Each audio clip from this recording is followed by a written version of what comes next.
Well, the hair's looking good.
There's no.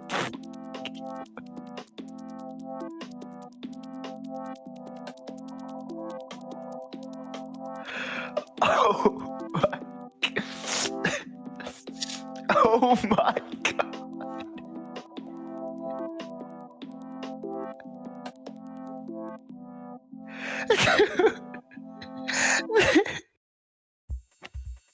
They're trained.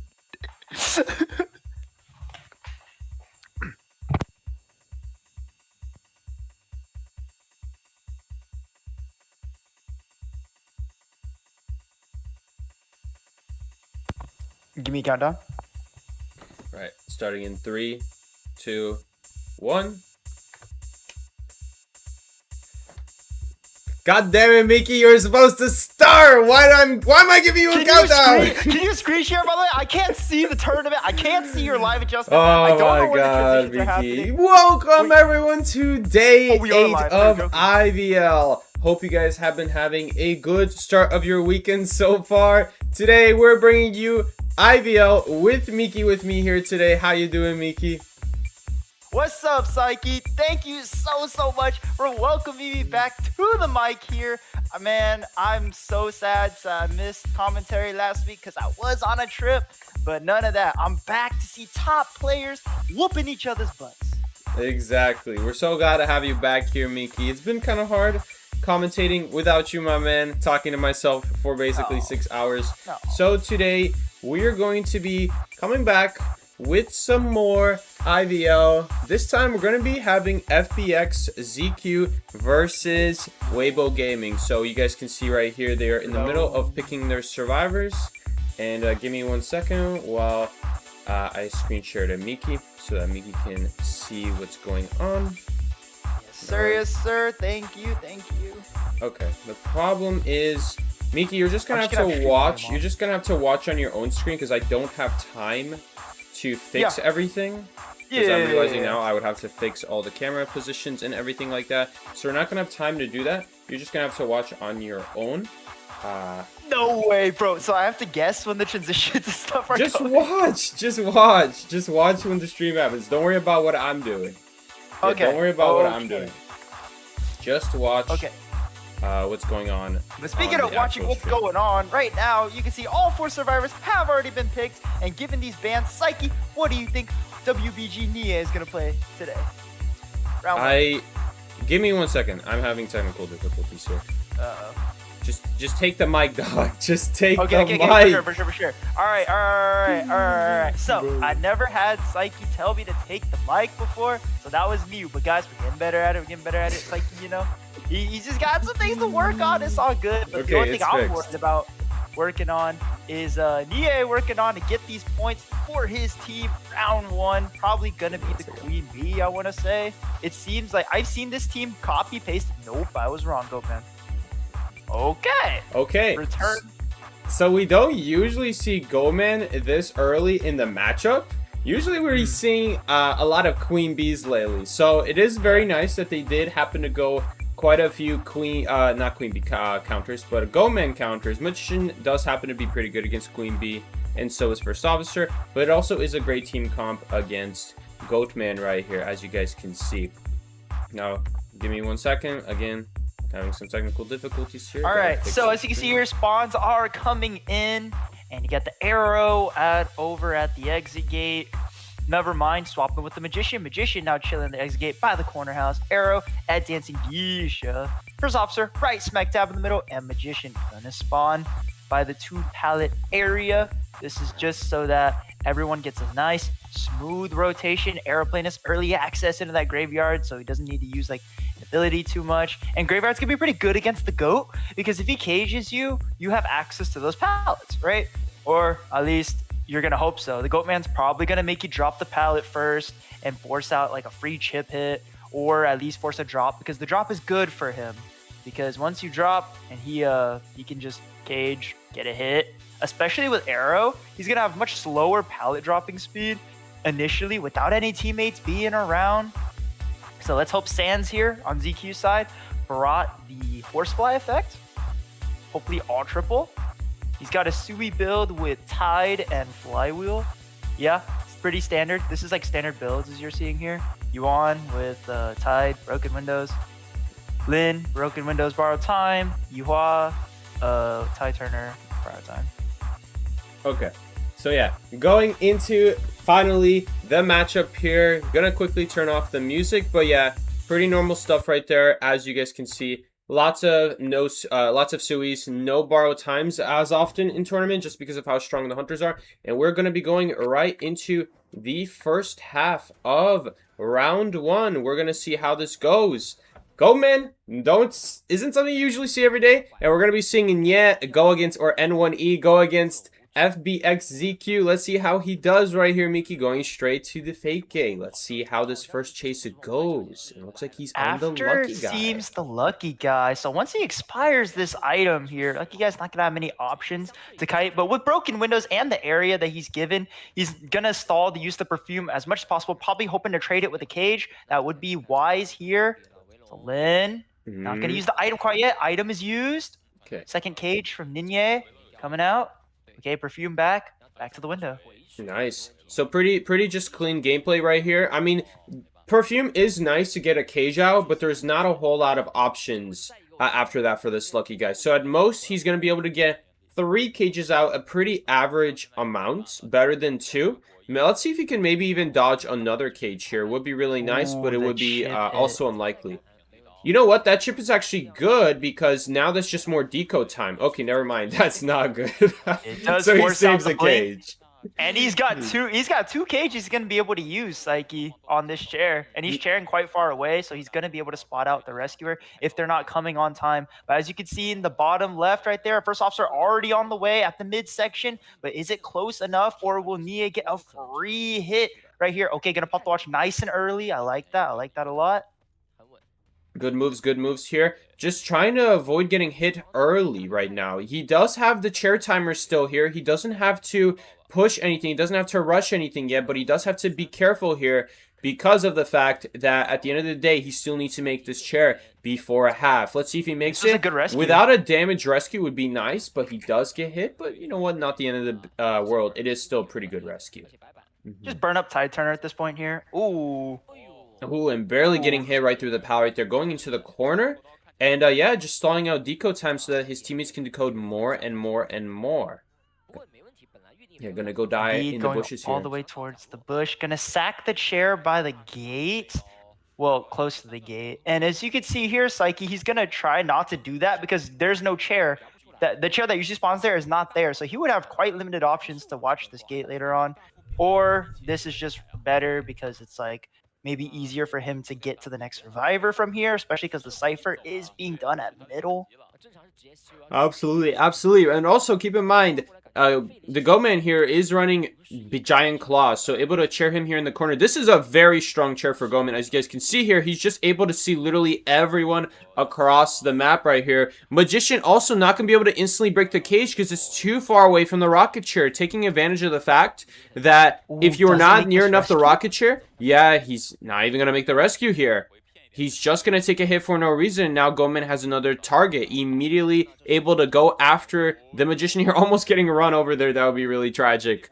But yeah. Forget target, Psyche. He has another chair right off the bat without even having any type of chase time. And with Lucky Guy injured, the Goatman really only has one person to watch out for. Exactly, with the Lucky Guy injured. So, as long as this Goatman can keep up the pressure and prevent or keep up the damage on the survivors, they're not really going to be able to rescue multiple times here. They really just have health on first on the airplanist here. And if he gets spotted out from far, which he does, he's going to be in a load of trouble. A jetpack here is going to stall things out a little bit, but I'm pretty sure he still gets hit here. Okay, he has to use a flywheel as well. Not the end of the world. Now, first officer sneaking a rescue here. Good teamwork from the two of them, making sure that they do not get caught out in the open right here with this airplanist getting caught very far from the chair, working together to prevent anything going wrong. So that also, yeah, like I said, really good sneak rescue was before half as well. So going to be quite important for the survivors right there. Yuan going to go down with the last cipher 40 and rising.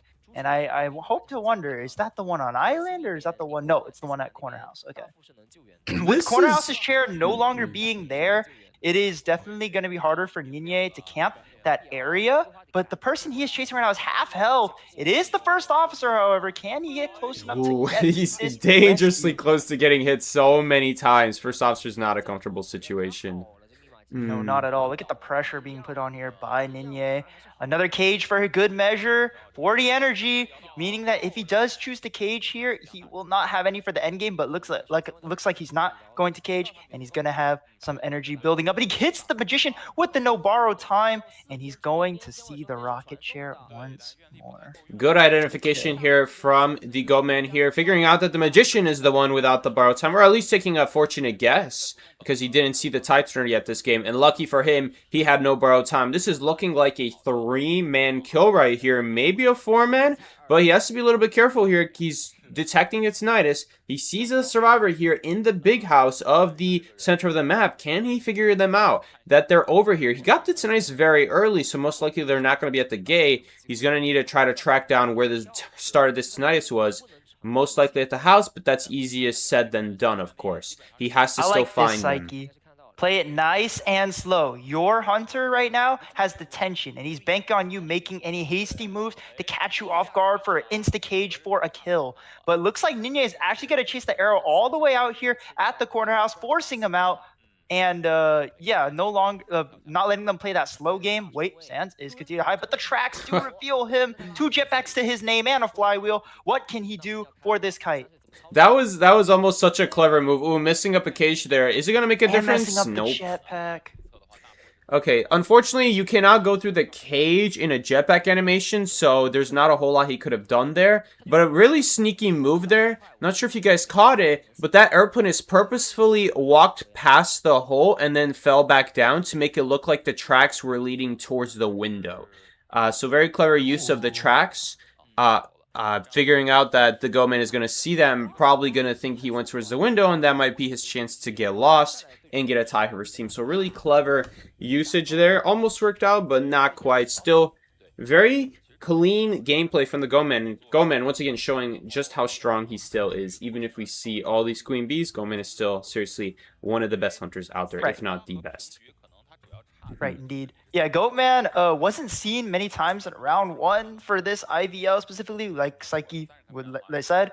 It was a lot of Queen Bee, but as you can see, still quite strong. 3-man, getting the job done is Ninye. Who knows? Maybe if they don't perma-banner, maybe he's got Queen Bee later. Who knows? Maybe they have a sub-hunter that plays Queen Bee. There's a lot of reasons that you could not use Queen Bee right off the bat. Don't always got to use your best resource. I don't know if she's your best resource. Personally, I still think it's Goatman. I don't know about y'all, but I do still believe that the best resource to use early on is Goatman tie check.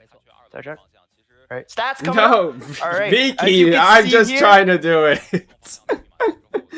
All right, yeah, but yeah, Goatman I'd still say is a very strong hunter, in my opinion, the strongest hunter in the game.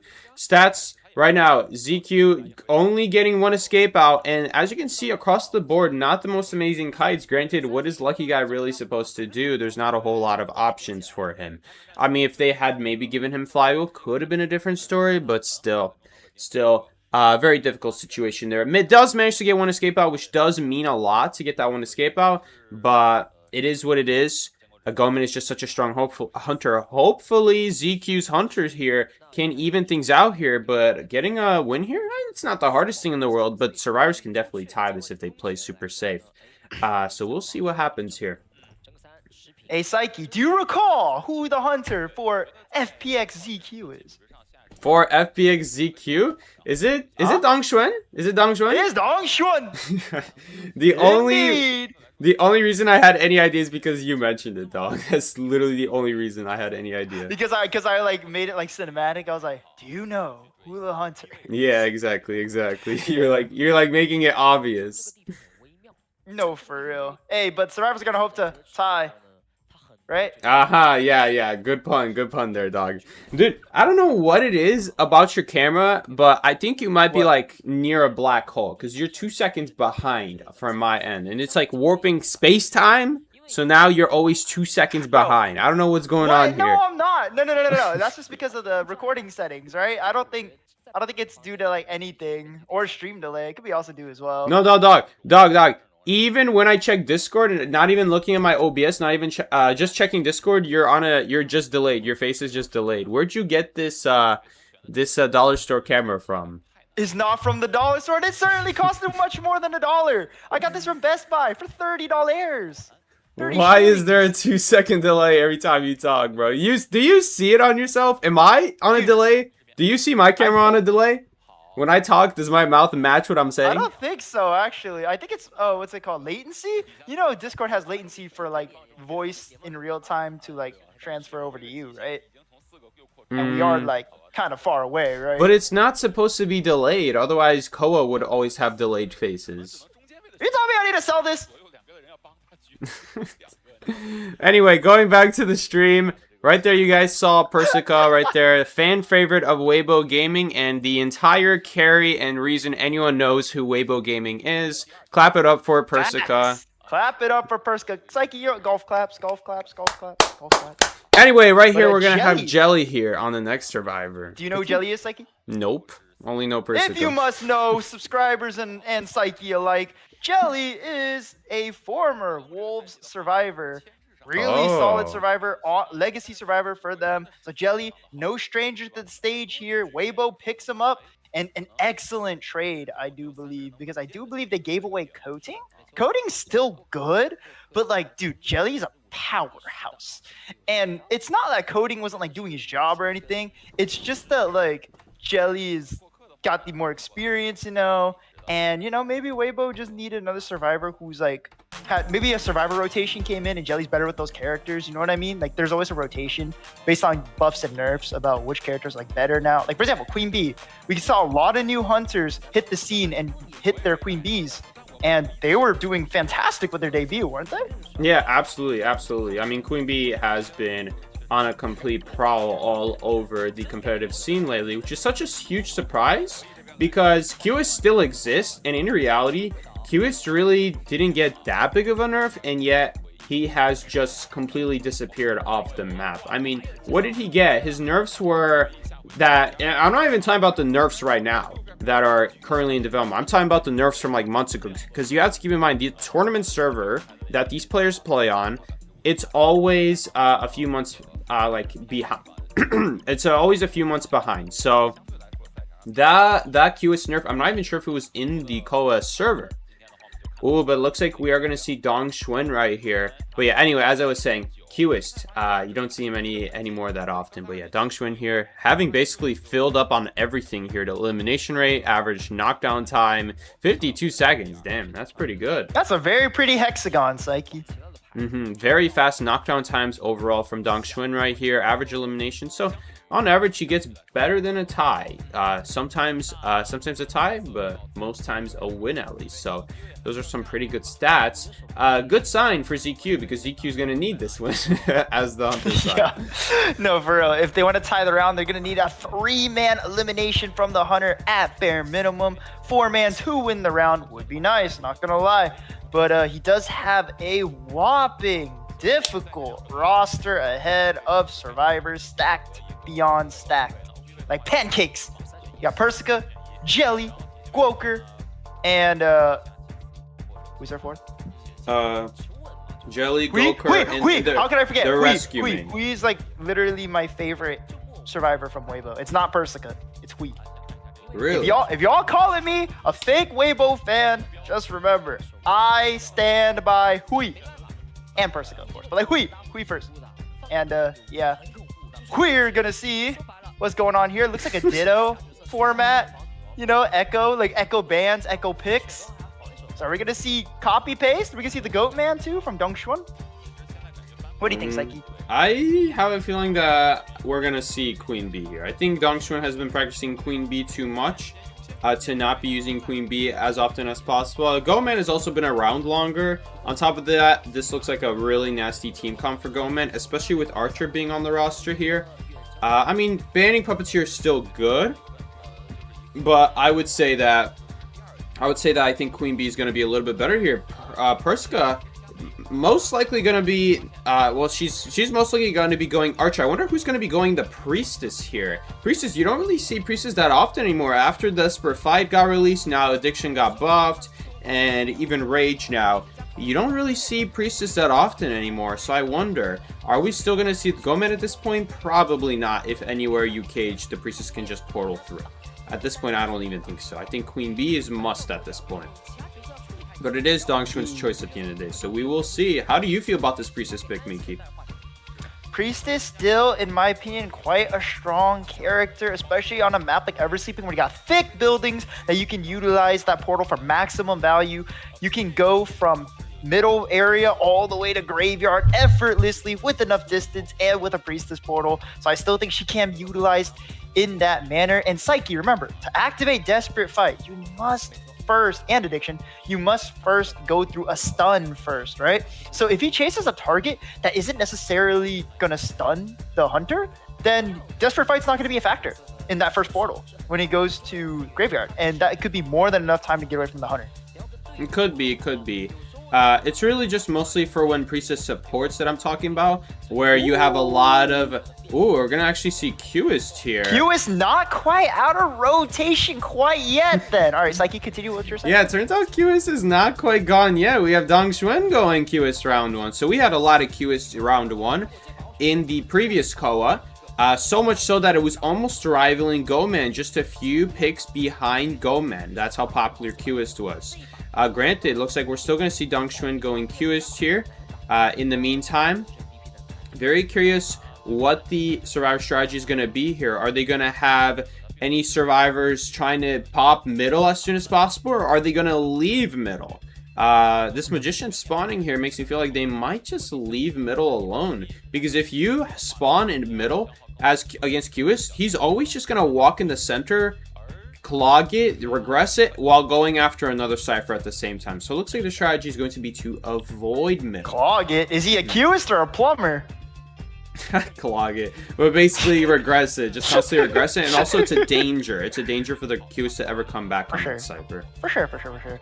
And Psyche, what do you think about his spawn in the corner there? You think he was attempting to block Graveyard Cipher for force a longer stall game? Yeah, most likely. That's most likely the best case here that he can think of. At the worst case, you know, he blocks Dancing Geisha, right? But then first officer can, like, where does first officer go? Does first officer go to middle? Does he do Graveyard? But then what is the cipher that what cipher does the Geisha house do? You know, do they still do inside Geisha house, or do they want to leave that cipher for later, maybe, since it is a little bit more annoying for QS to chase that? But we will see here. In the meantime, though, Priest is going to go Sui, Magician Sui, and we only see borrow time on Archer and First Officer here. The other two characters are going to go Sui here, and of course Priestess with the Doctor. So we're going to be going into the second half of round 1. Going into it, this is your host Psyche and Miki, and we will see how this matchup continues. Let's get it.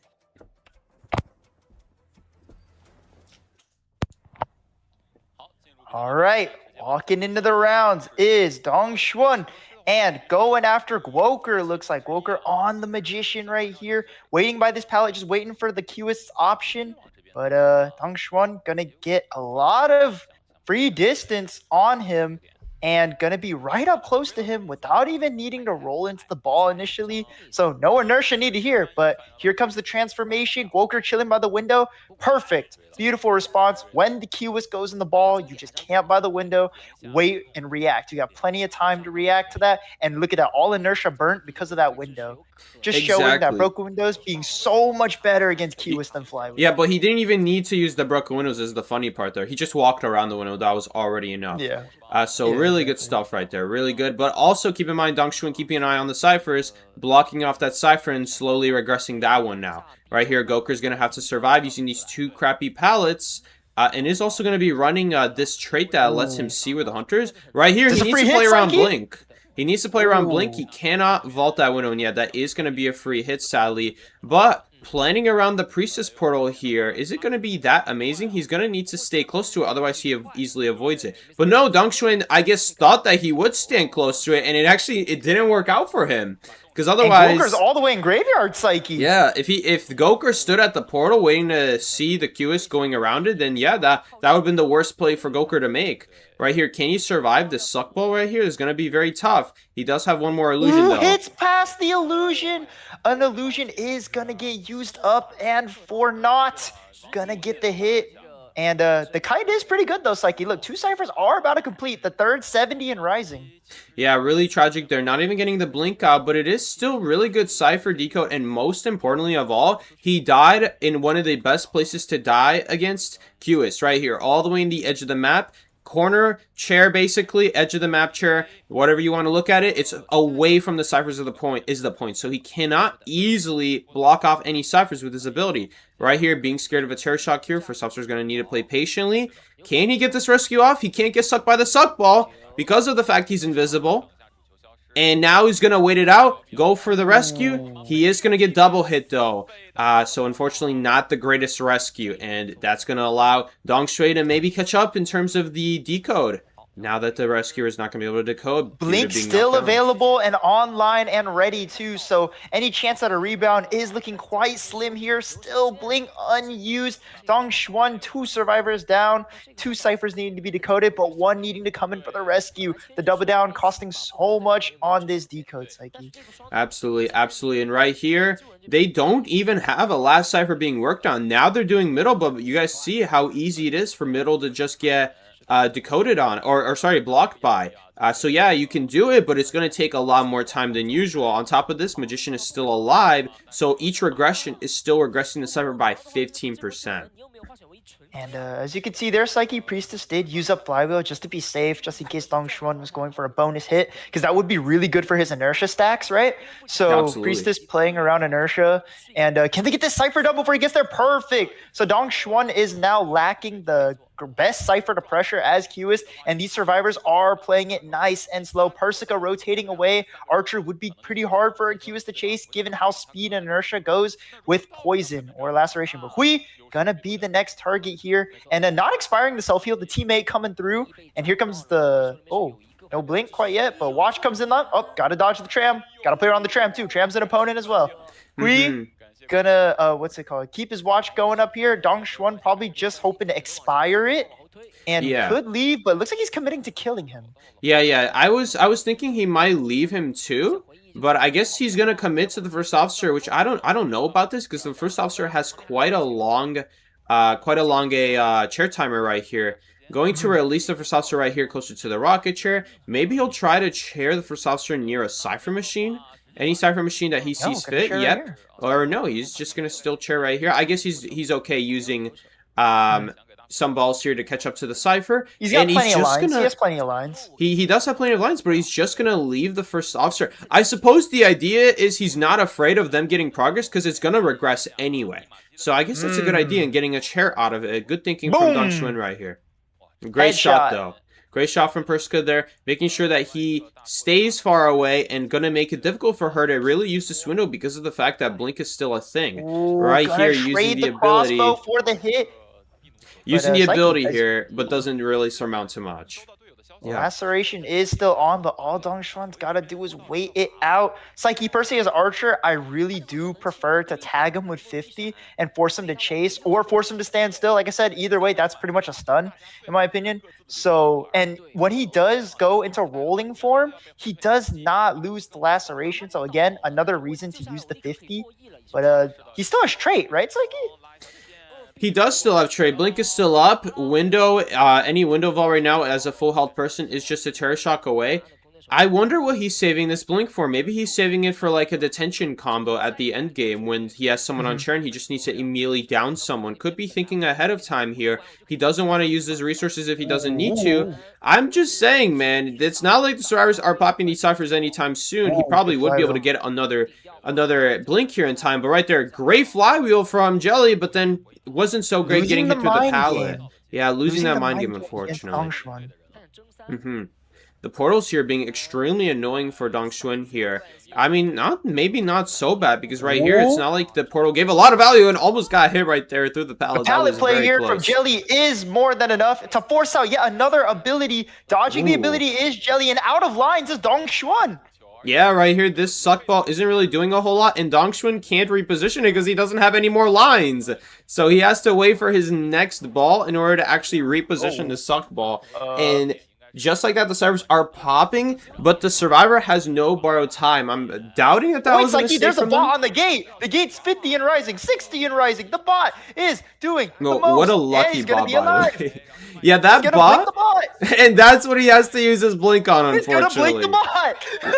Yeah, unfortunately, that's what he has to use his blink on. It's still going to be nice because he is going to be able to now reach the other gate. That is if he commits to it, which we'll have to see if he does. Commit to it. The Crows, 2 survivors here. Oh my gosh, committing to the gate was the play indeed. This is an extremely dangerous situation right here. Why are they committing so hard on the gates? Ooh. I didn't think he would go all the way for it, I guess. Yeah, I'm guessing that they took the 50-50 here of thinking that he wouldn't go for the gate and that he would be scared and go back for the chair. But with Q's mobility, it's kind of free to just travel around the map. Even if they rescue, you could still travel and still find at least one other person. Right here, missing Persica. Now seeing Persica, able to chase the Archer here. And this is looking like a 4-man kill for Dong Xuan. I don't think a single flywheel... Or she doesn't even have it. She has broken windows. I don't think broken windows is going to be... No items available, too. Yeah, this is going to be a 4K. Dong Xuan committing towards the gate wins him the round. Incredible choice. Very good choice there from Dong Xuan right there. Going for the gate instead of trying to protect the cipher. And even though that blink wasn't on anything particularly useful in the moment, it did allow him to then leave the gate, leave the chair, and then go chase the other gate across the map. So really good work there from Dong Xuan. He is not only going to get a win, but he's going to get an absolute dominant 4-man there, especially with the patience on the blink there. Very impressive stuff there. I wonder if anything could have been done different there on the first officer's rescue with the suck ball right there. You can absolutely, well, no, because if you start rescuing, you actually lose the invisibility. So he had to wait out the suck ball there. And Dong Xuan right there doing a really good job being patient with the suck ball, not using it immediately, so that as a result, the rescuer doesn't know, is it safe to rescue? Do I want to risk a terror shock? I really want to bait the suck ball out first, but then getting the suck ball out after the hit is rough, because then with Berserker and fast recovery from the QS, he's able to then hit the first officer before he's even able to get away. So really good work there from Dong Xuan, not only getting the win, but even a 4-man here. That's going to put his team in a 2-point lead, I believe. Or is it? No, it's going to be a 3-point lead, because they already had 1 point from earlier last round. So that's going to be a 3-point lead now, 6-3. Very good stuff here. 6-3 or 6-4? Psyche. Yeah, six but to- Psyche putting 6 to all 3, their wow. eggs in one basket is Weibo Gaming. The Beast clearly standing for basket because they put all their eggs in one basket, Psyche. All the eggs were sitting there at the exit gate only to get crushed by the Hawk swooping in, taking both egg 1 and egg 2. Egg 2 having no items on the board, egg 2 being Persica, of course. And, you know, Psyche, you could argue that the survivor should have had someone rotating out for that rescue, but Qist is a very mobile hunter with a lot of lines available. It could be quite dangerous because Qist can just keep flipping his camera around, I'm pretty sure, while he's rolling to see where the survivors are. And he basically has surveillance across the entire middle of the map. So being seen there is highly likely, even if they chose to have a survivor rotate out to go for that rescue, should he commit to the gate. But, you know, having one survivor there instead of seeing 2, maybe it would have made him commit to the gate. One of them had crows, too. One of them had friends. So Persica would have been the only person who could have gone for that rescue. Absolutely. Usually you do see at least like one person stay back, which is what you were saying. I do feel it was a little bit greedy there trying to go for the gate, especially right there with the gate only being like 86% even after completing all of it right there. Even doing a little bit of progress right there. They didn't have enough time to get out, because you have to remember the doors of the gate also have to open, and that's extra time the survivors have to wait. They really weren't that close to opening that gate, so that was like a 5-second difference that they miscalculated for there, which was quite a big difference. It ended up being just because of the fact that, you know, as a result, now Dong Xuan is able to get that 4-man kill right here on the survivors. Could have at least gotten maybe 1 kill, one escape here had they just split up. Trying to dump their eggs, like you said, in one basket, hoping that they could get the tie off. Unfortunately did not get the tie off. And not even going for the rescue, by the way, Miki, on the priestess when she immediately went down on the first rescue. I found that very interesting as well. Interesting because the rescuers both had borrowed time. Someone technically could have gone for the rescue. Maybe they didn't have the health states for it. I don't remember. Maybe everyone was half health. I don't remember anymore. But yeah, right there. Not going to just go for a rescue there. Not even going to have someone be backup on the chair rescue in case he leaves the chair. And as a result, they are going to get 4-man eliminated right there, which is going to be quite a big loss. Not even getting a chance to attempt that rescue on the priestess. So yeah. Difficult situation for sure. The priestess was the key target right there for Dong Xuan. And we did see the priestess do an excellent kite. And I'm sure they were probably planning on popping it while she was still kiting. But I think the priestess also miscalculated. As you saw, she jumped into either she jumped into it or he got a line. Did he get a line last second and he pushed it towards her? Yeah, he got a line.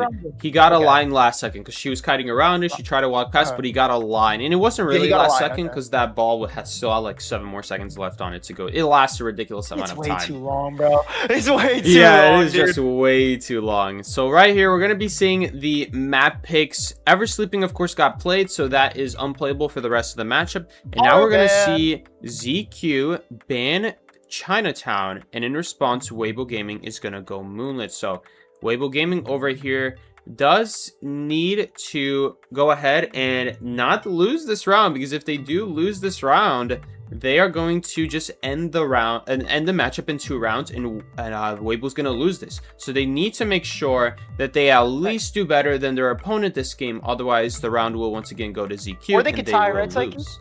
Yes, or if both sides tie, yes. So you need to do better is the point. As long as you do better than your opponent, that is the key thing. Just making sure to do better.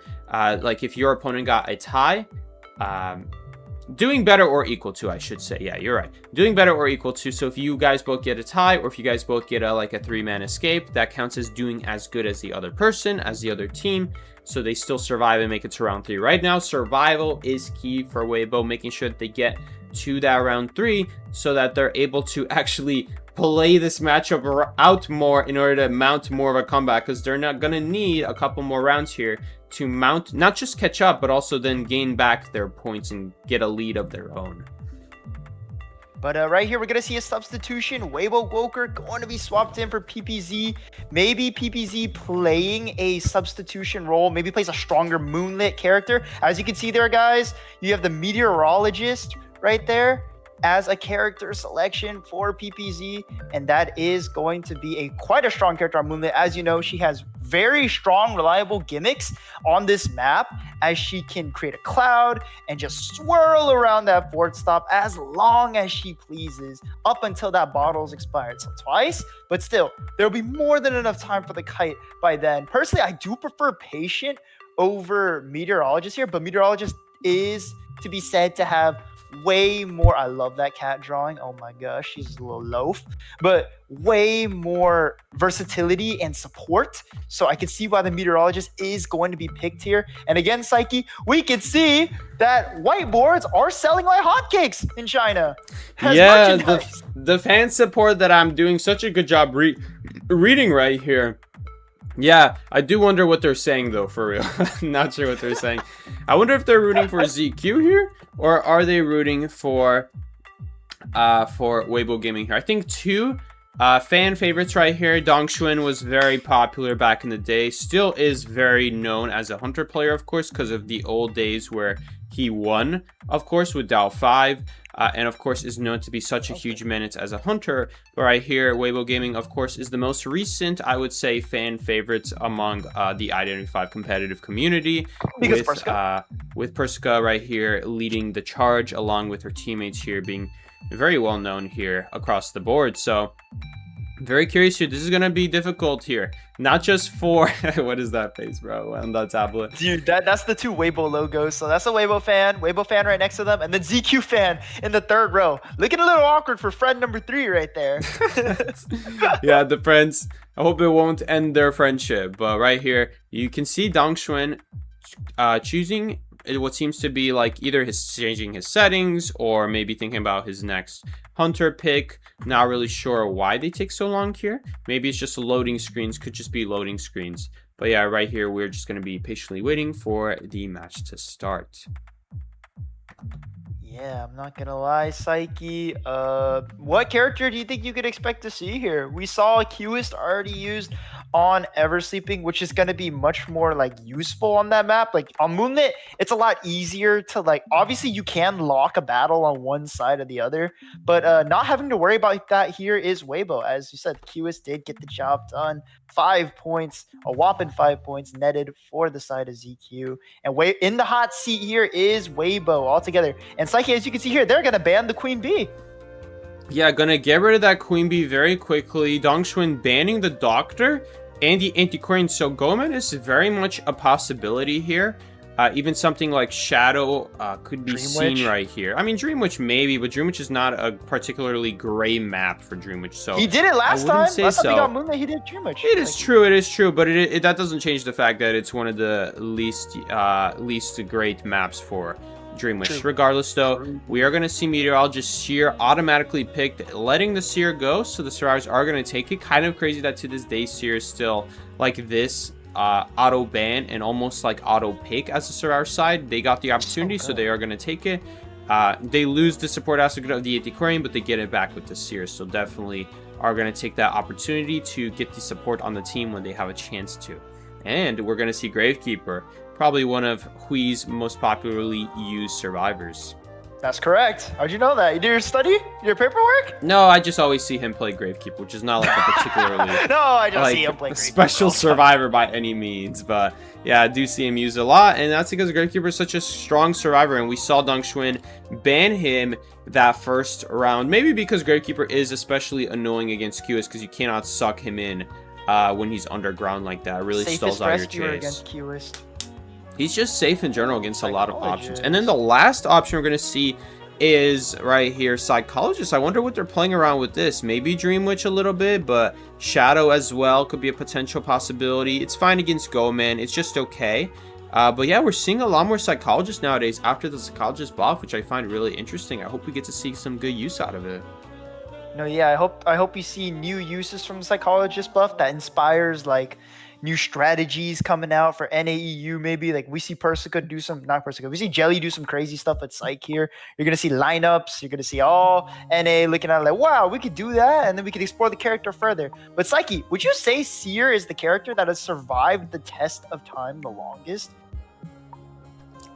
Seer was seen on release in tournament, I'm pretty sure, and still now. Oh yeah, bro. Without a doubt. It's Seer. It's Seer. Without a doubt. I mean, what else has been good since day one, basically? Mercenary was good since, like, Season 3.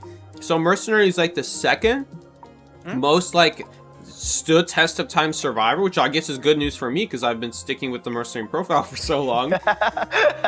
But Seer is the other one.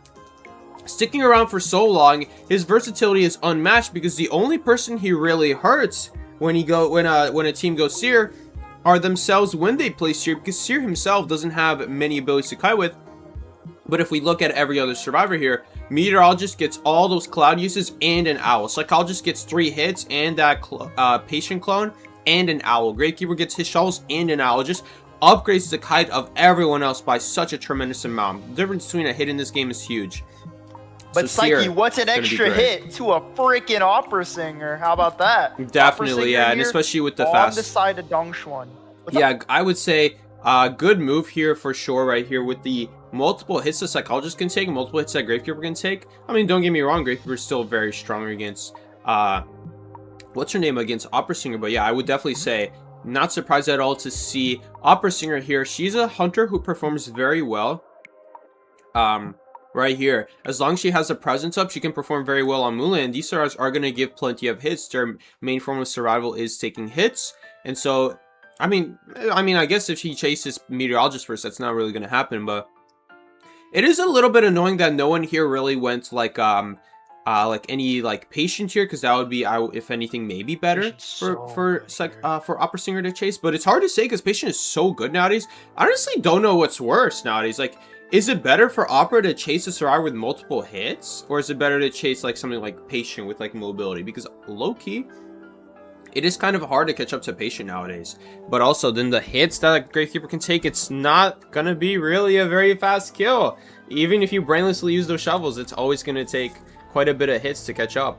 So we'll see here. And Psyche, these survivors are trained to the core. Beating into them is fundies, bro. These guys are fundies based, so they're gonna know how to use pallets to the maximum efficiency before having to use their items. You know this for a fact. Absolutely, especially Persica. I don't know about the rest, but I know Persica definitely is very good at using those pallets and those windows to the absolute limit. So we're going to see here the first half of round 2. Going into it, this is your host Psyche along with Miki, and we're going to be going straight into the second half, or the first half of round 2. Starting off with Dong Xuan, going straight into this the 2-story house very quickly. And pursuing PPZ is on the Meteorologist right here. Gonna reach this pallet area. Dong Xuan gonna do a kick flip and gonna corner PPZ in a pretty uncomfortable spot already. But not having a Shadow Clone there means that he can safely vault that pallet, safe pallet drop too. Fundies, fundies, fundies. All I'm seeing is absolutely strong fundamental kiting from PPZ here. Gonna be able to change his ability at will by canceling and quickly drawing. But man, doing this while moving perfectly and without lacking iron space does take a lot. And gonna get the nice win there. Gonna give him a safe pallet drop. Is that wind blast right there? PPZ not risking anything. Not gonna shoot a small one. Just gonna shoot full size, big ol' wind. I mean, so far, this is looking like a very strong kite so far from PPZ right here. Gray wind, gray use of the pallets here. Not giving a single hit so far. Using the owl, but the owl is still stalling so much more time. Gonna use the cloud for distance here. Mostly you're gonna take a hit here, but this is still an extremely good situation to be in. Now, the only problem is Blink is a really big downside. But maybe he can push the Opera Singer away with a nice cloud. We'll see here. No, he's just gonna take the safe route of just getting himself away. Oh, but he's not even going to get the blink out, it turns out. Going to get hit in the middle of the vault. Not sure what happened quite there. Maybe trying to bait the shadow of being triggered, but it was on cooldown, so I'm not sure why he waited there for so long and just running into a wall there. But in the end, still going to be a pretty decent kite. Just a little bit unfortunate that they did not get the blink out. Ciphers. Barely under 3 ciphers kite is here. And Jelly is right here, but being pressured immediately is the psychologist. Will this be an early rescue, Psyche? Looks like Jelly's trying to go sideways to stall a little bit longer. I do agree with this strategy because Opera Singer is dangerous. The more you can keep her in one area without having to worry about her killing everybody up is a better time. So time well spent is Jelly. Jelly going to use this psychologist buff, going to make it no longer worth Dong Xuan's while to commit a dash to get a kill. I like what Jelly did right there, Psyche, because by using the ability, he essentially said the only way you're going to get a double hit on me is if you miss a dash. Because he was not near anything, and I think that was a brilliant play, because he's not going to sack the dash to get the kill. There's no point. Psychologist would pick herself up with the shield, as you could see, and that would literally put her at 2 hits if he downed her. Not worth it, right? And you're far away from your target. Exactly, like a built-in heal, basically, if you choose to double down this psychologist, meaning that you really can't go for it.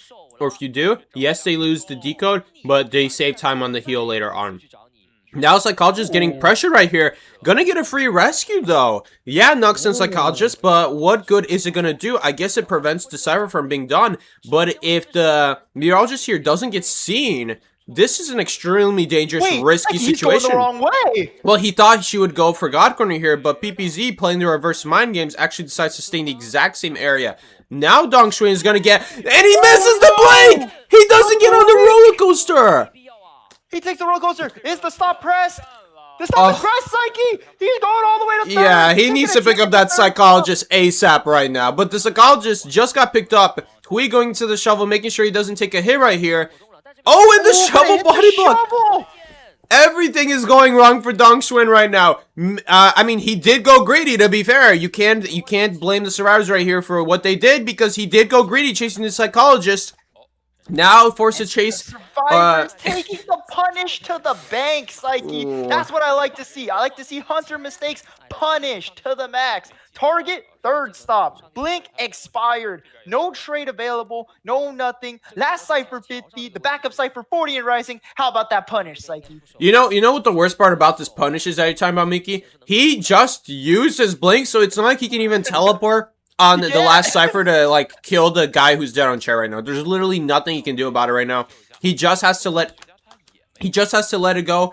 Maybe kill the Psychologist in time, but I don't think it's gonna happen, man. Not at that Cypher being done this fast. Dong Xuan gonna identify that, knowing exactly how long that Cypher has left to be done, and just gonna pick up the Gravekeeper before it's too late. May as well take a chair while he has a chance, and it could result in a stuff here. I mean, this is a Hail Mary from hell right here, but it could just work out for him, especially when he's playing Opera. And Persica does get seen from far, but still has to worry about maybe someone sneaking a rescue here, like that Psychologist who's literally on her way.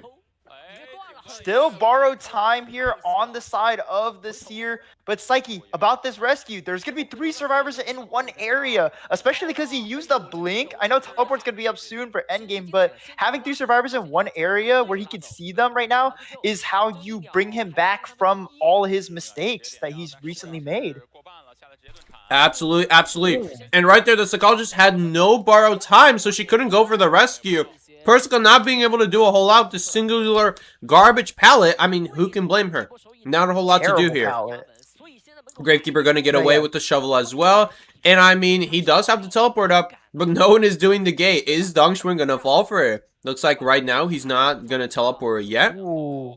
Rushing the God Kite for a second time is Dongxuan, but looks like it's going to pay dividends this time if he can find Hui hiding out over here. Nope, he's going to check the back. Hui is hiding behind the, what's it called? Behind the pallet area, and he doesn't know it quite yet. But using the walk instead of the run is Hui. Will Dongxuan find Hui on time? He's buying a lot of time at the moment, Psyche. And while teleport's available, the gate is being done indeed. Forcing Dongxuan to make a choice are the Weibo survivors right here. Right here, yeah, this gate is slowly being done. And this tinnitus is driving Dongxuan insane right here. If he can't find Hui right here, he's going to be in a lot of trouble. I think he just saw him right here. Gonna finally knock him down. Get the down. Is going to result in a potential tie here, but I mean, Hui still has the selfie here. He kind of needs to go back and pick him up. Is he going to take the risk and just leave Hui on the ground? It looks like he is, and he's going to try to find Jelly, and Jelly got crows. Jelly! Dude, and Psyche, what was looking like 4 survivors up is now looking terrible for Weibo. And that other gate has no progress on top of that to make things worse. It's basically the only option that the Gravekeeper has right now. Good news for Jelly is that the crows did lose her now, and now he has a chance of not getting killed immediately, but it's still not looking great here. Gravekeeper gonna need to do that gate basically from scratch. Gonna need a first run to it. Wow, what a great shadow placement, by the way, from Dongxuan right there, going through the pallet on the other side so he can like dash within it. But I just don't see a way here where he's gonna be able to now then go after the Gravekeeper before the psychologist gets a heal up. Hui's just not even gonna go for the gate. He chose to go for the 4th. Yeah, he chose to go for the 4th stop right here. Honestly, I think it would have been about the same time here. But it doesn't really matter. I mean, maybe this was a little bit riskier because let's say she went down a little bit quicker there. We going for that gate could be a little risky, but then I guess it's a 50-50 of which gate the hunter chooses to go for at that point. So, but Psyche, what a way to bring it back. You were looking horrible at one point. And you managed to force survivors to, again, multiple eggs in one basket. I don't know why, but went for this rescue. I could see why the rescue could be good, but Psyche, given that the blink was burned and given that, what's it called, the survivor position, don't you think it would have been a better idea to like force him to make a choice with a cipher pop? Maybe not necessarily rush gate right away, but having no known locations of survivors is a lot more dangerous for Dongxuan than having 3 confirmed locations of survivors. Yeah, that is a good point because of the fact that you have to consider that Psychologist has no borrowed time. So yes, Psychologist can go pressure, but it doesn't do a whole lot. She's really there just to scare Dongxuan because she really just ran away as soon as he got close because she has no borrowed time. She's really just there to like scare him, but she actually has no real presence there. So it's still up to the Seer there to rescue. Seer rescued. Yes, they got the rescue off, but the recovery was just so fast from chairing every single person that game. Made Overwhelm get max value, the 15% maximum. Berserker there was, of course, active. I mean, across the board here, though, pretty good stats from the survivors, especially the meteorologist here. Stalling out so long. And then getting on that roller coaster. I mean, it was kind of on Dongxuan right there for missing that blink, unfortunately. But mistakes happen sometimes, and he still did a good job working around it. It's just a little unfortunate that happened, because that could have been a very different game had he gotten that hit right there. As a result, we're going to see ZQ get a tie here against Weibo Gaming. And Weibo here, as the Hunter side, just needs to tie themselves or a win, and now they can win this round. So that's what it's going to come down to. If they could go for the round win, or they could choose to play it safe, play a really strong tying character, and just guarantee a game 4, right? Or guarantee game 3, game 4, like minimum. You know what I mean? There's not exactly a whole lot of great tie hunters on Moon is the thing. Like Bonbon, Blood Queen, and Anne come to mind, but it's too big of a map for those kinds of hunters. So really your main options would be something like Opera and maybe Hula Baloo. Hula Baloo I think would be a great pick, especially on something like Moonlit, and he can definitely bring home a great tie, maybe even a win. But we'll just have to see what N1E is comfortable playing here, the Weibo Gaming's Hunters. So we'll see here for now. But here's the thing, Psyche. With Hula Baloo, I feel like he's an all or nothing hunter. Hear me out, right? Hullabaloo either destroys you really early and just goes off of insolence to snowball extremely hard, right? And he's one of the best hunter at punishing terrible, terrible mistakes from survivors. Hullabaloo will make you pay for that. Like you make a mistake, 2 dead survivors. Like Hullabaloo does that, right? With having no attack recovery, Yeah, absolutely. having really easy ways to get 3 colors, Hullabaloo is the punished snowball king. But Psyche, I've also seen Hullabaloo get absolutely his hiney whooped by survivors before. If you're running the correct build and on the map as big as Moonlit, it's a very volatile, very dangerous choice here because he relies on those leaps. If you're starving him of presence, it's gonna be a lot harder to punish Hullabaloo and for Hullabaloo to get his momentum going and his punish game going. So it's like 50-50. Hullabaloo feels very all or nothing to me. I mean, that's not really true on Moonlit because on Moonlit you have literally the best jump in the game, which covers like literally a third of the map. So I don't really say that he doesn't have a good mobility because of the fact that this is literally the best mobility you can get as Hullabaloo. That's why I bring it up. The other thing is... the other thing, guys... Oh no. Mikush! Hi, Mikush! Oh, Mikush is here! Oh, you gotta go Mikush camera. We got a Mikush camera over here. Mikush, my baby! Mikush is here! My baby, Mikush! Anyway, as I was saying, what was I talking about? But yeah, this is Hullabaloo's literally best map, I would argue. And on top of that, it's not like it's that hard for him to get presents because literally he's just literally 1 hit away from presents. So it's not that hard to get presents as Hullabaloo because you always get insolence. You always run insolence on him. So yeah, I mean, I think Hullabaloo is gonna be a great choice here, but I could see what you're saying, you know, because he doesn't run detention. So in that case, you're kind of right. Exactly. He is all or nothing. He doesn't run detention, to be fair. Chat's asking for more Mikush. Is Mikush going to give more screen time today? Mikush actually just jumped away. He just wanted to green me. He meowed, jumped on me, you know, walked around a little bit on my lap, and then just walked away. Maybe He's just letting you know that he's there, Psyche. Wait, why is Mikush up? It's past his bedtime. You're right. He usually is asleep by now, so I don't know why he's like, if something wakes him up at some point, he just stays up the rest of the night. But that's usually how he is. But usually you're right, he does sleep in the night because he's usually like a daytime cat that he just walks around all day outside and then just hides in bushes to try to catch stuff. And you're in the basement right now, right? Yeah, I have the door open. That's why he came in. Oh, you have the door open. Okay. Maybe he heard the commentary and he was like, yo, maybe Mikush wanted to see some top level IDV gameplay as well. Maybe he did. But yeah. But here really comes the nice top level surprise gameplay right back to you. Banning the Mercenary is Nie. Banning the Antiquarian also as well. Queen Bee is going to be the ban of choice from the survivors. First pick is about to happen right here. You think we're going to see a Patient this time around? I think Patient is so good on this map, Psyche. Yeah, I think Patient is a little bit underrated how good he is really. Nowadays, Patient is like one of those survivors that people don't really pick up on because in the past, he's just always been such a mediocre survivor. Ever since Goman and an Opera Singer have become a thing, at least, along with Shadow. But now, he got so many buffs to his animation time, it's basically instant. Like, there used to be like a 1 second animation. That's been reduced to like maybe a quarter of a second. Look who like, it it's is. so small. And there is the Patient. How did you know, dog? Bro, how did you know? Bro, it's a good pick. I still truly believe if you have a Patient player and you're not using him on Moonlit, that you're giving away a really long either guaranteed kite, really good rescue potential, or a little bit of both. But look at this safe comp here from the survivors. You got Coordinator, Patient, Weeping Clown, Doctor. Psyche, these survivors are not going down anytime soon. And this plays around Hullabaloo exceptionally well, especially early chase Hullabaloo. Yeah, Weeping Clown to run from him, Patient to hook away from him, Coordinator to shoot him dead in the base, and Doctor, man, I ain't talking about Doctor. Doctor just heals in front of his face. Like, yeah, I mean, this is pretty annoying for Goman here. Leaving the Goman up here technically. Well, no, Goman is already used. You were talking about Hullabaloo just now, right?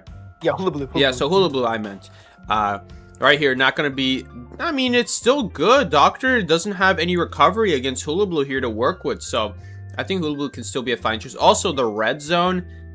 Honestly, I don't know about this Doctor pick, to be honest, because Hullabaloo kind of kind of is the one thing that can shred Doctor. If you don't have recovery, that's the one way Doctor really falls behind. And then stay on the red zone, even if you can't get hit. If the red zone is going through the walls, then yeah, you're going to not be allowed to use a syringe. That's just how Doctor works. That's just how Hula Blue works. So I mean, we'll have to see here. Psyche, permission to nerd out real quick. So I did recently get into a trading card game, the Pokemon trading card game. There's a term that I want to use here that will fit perfectly.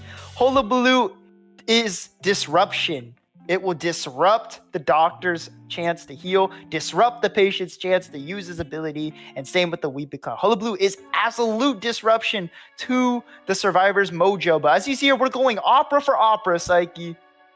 What do you think about this? I mean, I think it makes sense. Yeah, definitely does make sense, for sure. Opera is very strong. I mean, what can I say? Opera is quite strong here. Yeah, of course. And look, patient chilling at the fourth stop, like I said. He's so good over there. Weeping Clown on the bridge. Again, access to areas as he likes with just the cost of one measly rocket. He can get where he would like.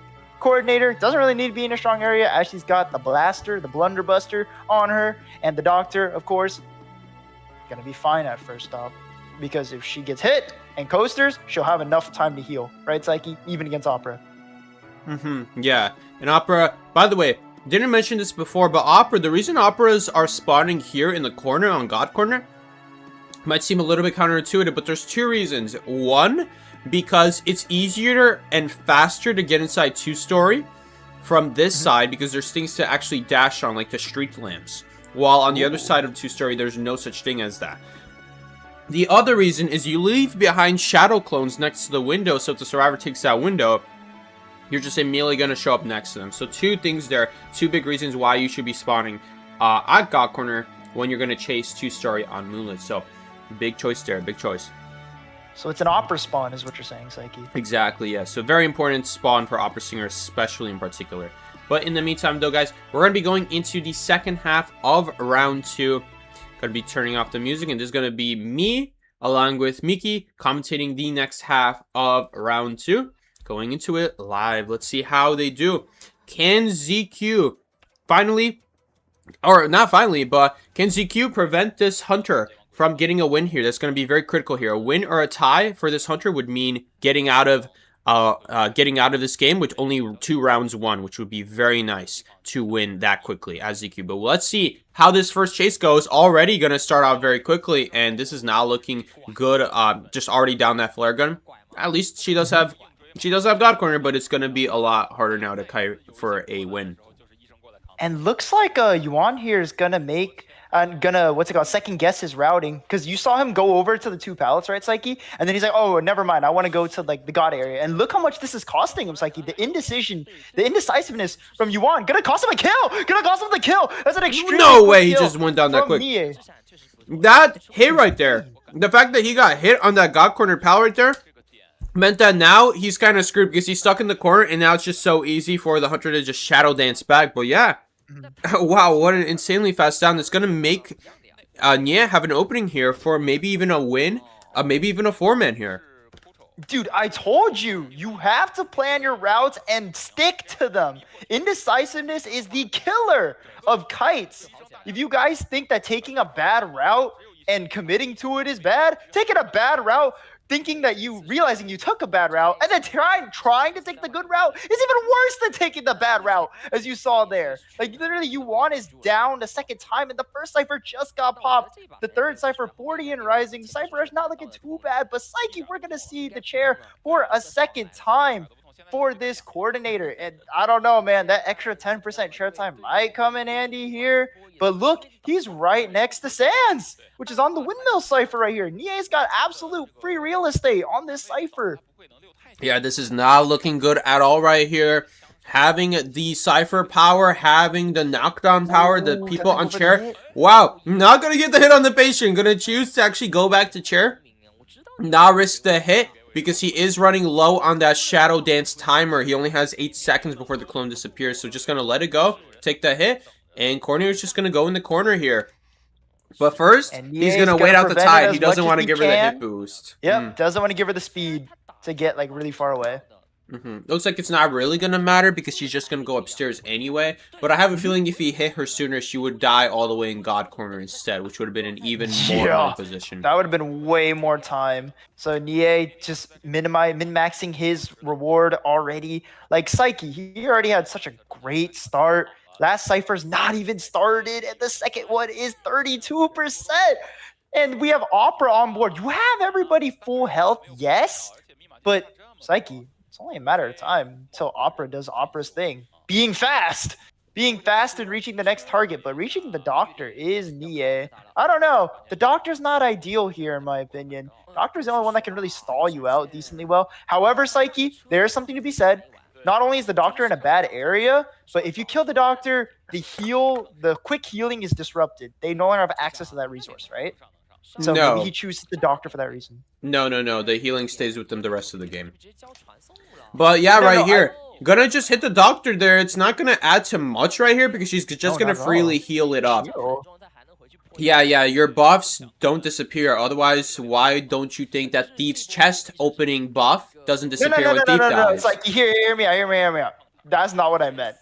What I meant was Doctor is so good at picking up her teammates and healing her teammates so efficiently. So if you chase Doctor and kill her, then she can't do that. You have to but he's not chasing her. So well, he's not chasing her now, but he was. He's playing this constant back and forth game right here, by the way, where he's constantly going back and forth on the ciphers here, trying to make sure that they cannot decode them constantly by sticking to one target. And yes, that means he's not going to get consistent damage. In the case of chasing exactly Doctor, not great. But right here, Patient going to get a really nice hook. The only thing that Opera instantly catches up to him. I think there was a better hook across the train tracks there where he doesn't have to vault back into the Hunter. So a little bit confused why he chose that. But right here, gonna just try to cut as long as he can with the broken Windows boost. It's gonna make the pallet. Thankfully, not gonna get hit. He needs to go for a stun, basically. Okay, no, not gonna get it. Nope, you're dead. But it's still saving a lot of time for... What? How is that not a hit? You're alive! How is that not a hit? It's like, you look at the ciphers. All this back and forth only worked against him.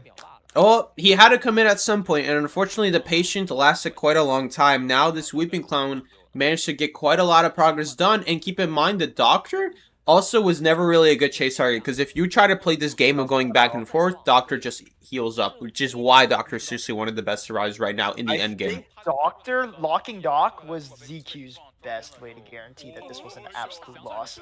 Gonna do this probably for the Cypher pop? For pop? Yeah, for pop. But here's the thing, he's not going to last long at all by these two pallets. Once you drop them, then what? Opera kills you. Yeah, this is a very scary position because, I mean, he's lasting here. He's not going down. Ooh, right there, taking the Vol and going to result in the down. So I was going to say, if he can last just a little bit longer here, they can just do the gates before the Hunter can kill him and then teleport. But now they don't really have that option. The Weibo here could totally teleport and get an extra survivor here. Weibo. The whole team Weibo esports could teleport here. The whole Weibo team could teleport to the gate. All 7 of them, all in the same spot. Wait, what if he finds Liv? Wait, he just messed up a dash, by the way. That's gonna cost him so much here. Is he even gonna get tinnitus? Okay, he does get tinnitus, but now he has to make a choice. Does he risk leaving the chair? We already know Weeping Clown's at the gate, but does he choose to go back to the chair? We'll have to see. Does he think the Weeping Cloud's at the gate? Looks like he doesn't think that. Not! Oh, no, wait, he does! Wait, but he can just dash back. He can just dash back, it's fine. He's just making sure. Just making sure. Rather play safe than sorry. Are they about to win the round? No, I don't think so, because a tie is what the survivors got last game, and a tie here is just gonna tie things. Oh, okay, dashing through the pallet, what a baller move. Baller maneuver. No, this is a win, Psyche. Is this a win? We'll see here. It'll show.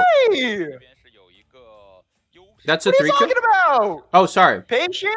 Hey, look at my camera. Oh, yeah, that is 3 kill. That is 3 kill. Let's look at the score here in just a second here, because I'm kind of all over the place with that game. But yeah, impressive game right there from the Opera Singer, managing to constantly go back and forth on the ciphers there, but unfortunately just taking too long on that patient meant that now that was their chance for the survivors to catch up. Also, Doctor being so annoying on Moonlight like we just saw.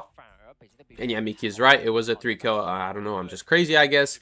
And yeah, that doctor is such an annoying survivor in the mid game, especially very weak in the end game because of the fact that, of course, her syringe is basically useless and healing up is useless in the end game for the most part. But in the mid game, it's just guarantee survival there. You have to commit to them as a hunter, and if you commit, then everyone else can just really do the ciphers. If you don't commit, then Doctor is essentially around for the rest of the game, and she's basically worse than Mercenary. I'm the commentator on the right, and Psyche is the commentator on the left. We look quite good, don't we, Psyche? Yeah. What about it? Why do you mention it? Yeah, because, you know, I'm sitting on the side of Weibo right there. You're sitting on the side of ZQ right there. You know, that's real nice. Oh, you switched it? What? I don't understand what's wrong. What's wrong? No. Because, like, you had it on the commentators for a while, so I just kind of wanted to point that out in my joking manner. But as you can see here, pointing out the score is me and Weibo 3-1 on against ZQ, winning them the round 1-1 now. Game 4 guaranteed in the books, Psyche. So we're going to see what happens with game 3. So if there's a point lead from any team by the end rounds of game 3, that's it, right? Like, they win. The only way to game 4 is tie, right? Like, to tie. Well, that's not necessarily true right here. If we look at the score right here, which right here I just accidentally switched away from, we can actually see that we have 9 points right here for ZQ and 8 points for Weibo. Weibo did end up winning the round 2. And I did find out yesterday that this game, these games still go down to winning round 3, by the way. It does still come down to who wins more rounds, by the way. Even in round 3. Which is interesting because that's not the usual rule set that I'm used to. Usually it's always points after round 2. Points, right? Points. Mm-hmm. Yeah. So I'm glad I'm not the only one. I thought I was being gaslit for sure. When someone told me it's always been like that. Amazing I don't think so. Right here, by the way. No, I'm kidding. No. But maybe an IVT was always like this. But right here we see that ZQ won round 1. Weibo won round 2. Yep. In round 3, if someone wins this round, that's just going to go to them regardless of the points. So even if ZQ still keeps like an extra point over Weibo Gaming, which I guess is impossible because if they win round 3, they're also going to have more points simultaneously. That's really the only option. So I guess that's the one way. But right here, if we see 2 ties happen, then I do believe that ZQ is just going to win here because they're going to be 1 point ahead. Mikey, is stream frozen? No. Stream is not frozen. I'm just keeping it on the same spot so that we can talk about the score. Oh, okay. Gotcha. But yeah, I do agree there that what do you think though about them making round 3 like a round versus points? The thing is, it makes the other rounds by amount seem like, you know, that they were for no reason, right? Because if it's down to rounds, then you just need to win the round. So, like, collectively, it doesn't matter how much you lose by or how much you win by. Eventually, it's just going to be a round. And that works for traditional video games. But I don't know. For IDV, I feel like points is important. It just makes things more hectic, you know? Like, don't you love seeing survivors scramble for a 4-man, 2-man, like, something like hit their conditions? Because when you do that, you get different dynamics, different builds, different strategies. Like, that stuff is really interesting. But if you're playing for a round again, then again, aren't the safe picks coming out? I mean, I totally understand. What you're saying, because if you play by points, then yeah, that's when the safe stuff comes out, where it's like, okay, that's what causes people to just play super safe. But if you're always trying to go for a better outcome than your opponent, then now it's not as simple as just getting ties a lot of the times. Exactly.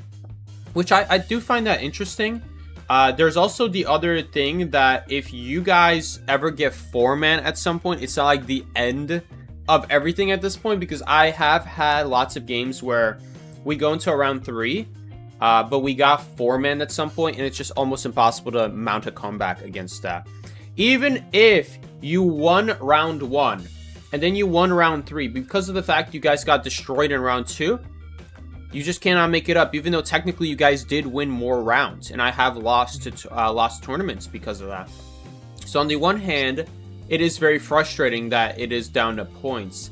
But on the other hand, if we think about it like this, it's not like Hunter 4-mans are anywhere close to as hard as Survivor 4-mans. And when the Survivor 4-man happens, that's when I would be a lot more pissed off that it's not going down to points. Because then imagine how huge of a lead you would have if your Survivor's 4-man in round 2 and then your Hunter 4-man in round 2.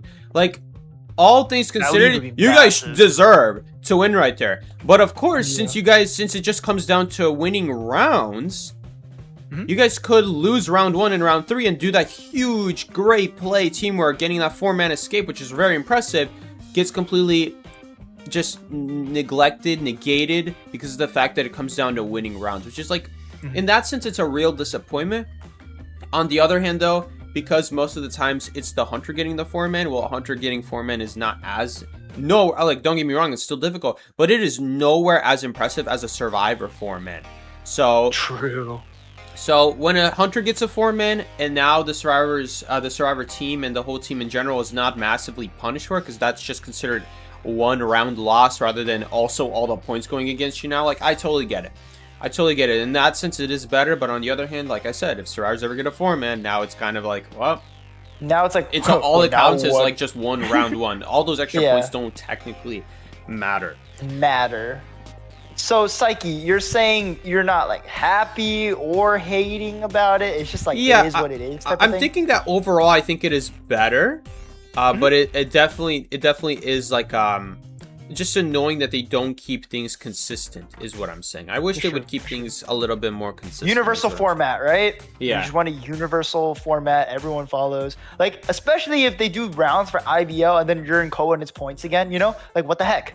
Maybe your team would prepare for strategies to win rounds versus strategies to win points. And y'all in the chat might think that that's like similar, like you're just playing the game, right? No, there are so many characters in this game that you could play different characters to those advantages. Characters to tie, characters to win rounds, characters to farm points. Like, there are those things. Like, there's just that many characters in this game. Wow, what an amazing Queen Bee cosplay. Do you see that? Yeah, that's a Queen Bee cosplay. That's insane. Dude, that's really good. No, like, look, claws and all, bro. Respect. Like, that was an amazing Queen Bee cosplay. But yeah, guys, we just, Psyche and I, we just want a consistent format. At the end of the day, we just want something consistent. We want something that we can train for. That's how I'd put it. You want a consistent format because you want to make sure you're practicing for the right thing. And that's in all competitive games. Smash, Pokemon, IDV, tennis, basketball, like literally everything. Like, can you imagine if in the NBA, you had like a set format and it was like points to determine win. And all of a sudden it's like who had timeout or something. Like, you know, like something random, right? Consistency. Consistency is key to keeping these games and keeping the competitors in a good light. Speaking of competitors in a good light, Weibo in a good light right now, winning that last round, nice and good. But a Psyche, is that Leo's memory on the board right there? Interesting for a round 3. I mean, yeah, especially because Opera Singer on both sides has been used. And this is like the main thing that I see Leo's memory being used for. A team picks Leo's memory, and then that same team is going to later on go Opera Singer as their Hunter side. And it's just a very good pick for Opera. But considering that both teams already used Opera, I guess no one really gains an advantage. If anything, the team who still hasn't used Patient here gets more of an advantage here. Because Patient is going to be extremely good on a map like Leo's memory. If they want to use it, of course. They did ban Gomez, so they might use it. Gonna go airplane. He's really good at Patient, by the way. If we're talking about players who've practiced Patient, it's Hui. All for a Weibo side. And Aquarian, again, remember, was banned round 1. So still available to be used right here. Toy Merchant banned. I fully agree with that. Toy Merchant's like Patient, but now everyone gets a Patient hook for free if you don't break it. It has to be answered. You have to answer Catapult. And that could like not only stall your chase a bit, to go all the way over there, especially if you spawn far away from it, and now you want to like chase the Survivor into it, and the Survivor might not choose to it, and it's gonna bite you in the butt later because, like I said, Catapult, really good option. So honestly, Toy Merchant ban, fully understandable. Barrow Lady ban. What do you think about that, Psyche? I think it might be potential either Dream Witch or Shadow pick, I would say. Okay. Because the thing about Dream Witch is every time you leave the leech and you're not giving Fair Lady a heartbeat that's like close enough to her, she's gaining back her invisibility. the only way to make her go on cooldown for it is if you make all 18 seconds, or however long it lasts about 18 seconds. You need to make sure all 18 seconds get used, because if you leave even like 99% of it used and just 1% unused, then it starts going back down, and she keeps the remainder of it. And not only does she keep the remainder, but it comes back, right? So the only way to really put it on cooldown to make sure it doesn't come back is you need to keep a consistent heartbeat, which stuff like Dreamish doesn't do a good job at. And then the other thing is Shadow.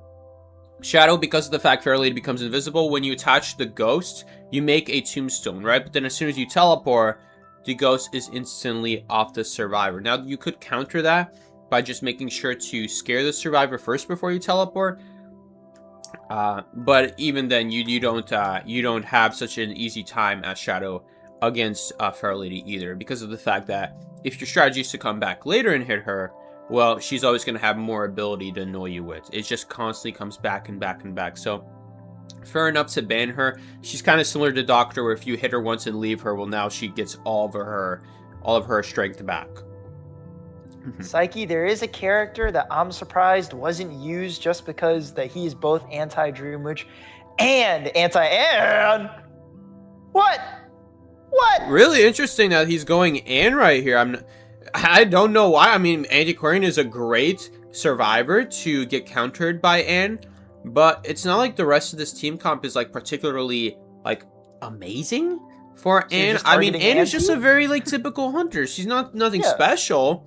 She's a good hunter, but I would not say anything special here by any means. And also, there's a big building here that is pretty key to traveling on. That's going to be very annoying to chase there as Ann if anyone goes there for any reason. Right here also. Spawning Antiquarian in the middle. And Mercenary at Shack right here.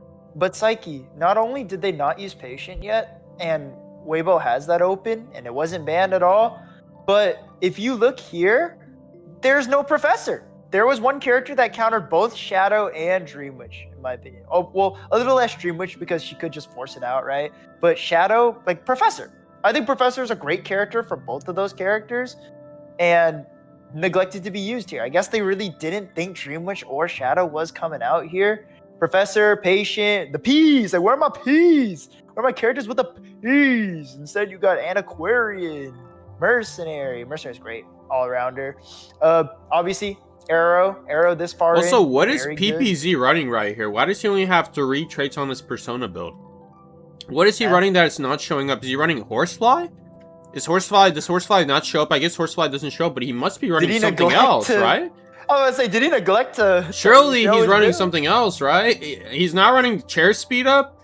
He's not running, like, healing. He's not running Doctor. Like, what is he running? Straight up nothing. Is he just running Snowflake to where he can't use... Or he's not using, like, the max route on any path, but he's using, like, every path a little bit? Like, what is his build? I'm really curious. Anyway, we're going to be seeing Dong Xuan here immediately go chase the first survivor right here. Going to be going to do Factory, it looks like. Interesting. Yes, sir. But it is going to be the Antiquarian running upstairs. Fully committing to the chase is Dong Xuan. No one decoding Factory, so I don't think it's going to be any type of disruption on the decode here. But looking down is Dong Xuan to farm that Hunter's Instinct. Very good stuff right here. Like I said, Hunter Fundy, Survivor Fundy's just equally as strong. And Psyche, using the stick to run, though, is the Antiquarian and is PPZ. And he's going to, again, loop Factory. But with this Hunter Instinct, he's not going to be able to do it a third time. Definitely not. So forced to go over to the pallet here is the Antiquarian. Hunter's Instinct going to kick in. Whoa! Ooh, those cats were connecting together, so going near the first cat that the Ann was standing on made the second one trigger. Really interesting stuff there. Interesting game mechanic. Really good loop, I would say, from the Antiquarian, but just... It's gonna be so tough here now. Okay, good window vault there. Antiquarian right there identifying the window vault is gonna allow her to make sure the Ann cannot swing right here. Another swing for the Antiquarians. Good measures. 5 seconds. Is it enough to reach this pallet? It sure is. Oh, but he just walks through anyway. What a baller move. What a baller maneuver. Yeah. And just like that, the baller maneuver is Dong Xuan, and just like that, the down is there. But the ciphers are looking good, Psyche. I mean, they're looking decent. They're looking pretty good, I would say. 81%, also a Cypher already done. And Hui is in position right now to rescue, it looks like. Most likely someone is, either him or someone else is going to do the Cypher machine right here. I mean, of course, I don't think they're going to leave it, most likely, especially when it's that close. And right here, going to go for the rescue. Going to have to wait out the cats. Great elbow pad there. Make sure to... By the way, really good there that he missed the swing, because then the second one also didn't do anything. Yeah, he would have been cooked, I'm going to say. I'm not going to lie. Missing that swing was kind of huge there for Dong Xuan. But there it is. The rescue coming off without a hitch from Hui, and PPZ going to farm the tide turner into the corner, just making that tide position much stronger. And it's like, you remember, Prisoner on the board. Persica could always complete ciphers for her team throughout this chair. Yeah, exactly. And that's why I was wondering, is the Mercenary going to go back to Cypher? It looks like no. It looks like they're just going to have Persica finish, or at least someone on the connection finish the rest of the Cypher at some point, which is going to save them time from having to walk around the map. And it looks like, I can't tell if this is Tinnitus bait or if he's actually going to rescue here. I don't think he's going to rescue here, but I mean, maybe he will. Psyche, look at the Auntie's build. She had Tide. Yeah, she has Tide. She's got Borrowed Time. I wonder what the Antiquarian Tide was for here. You don't see Antiquarian Tide every day. Wait, Psyche. The rescue's happening.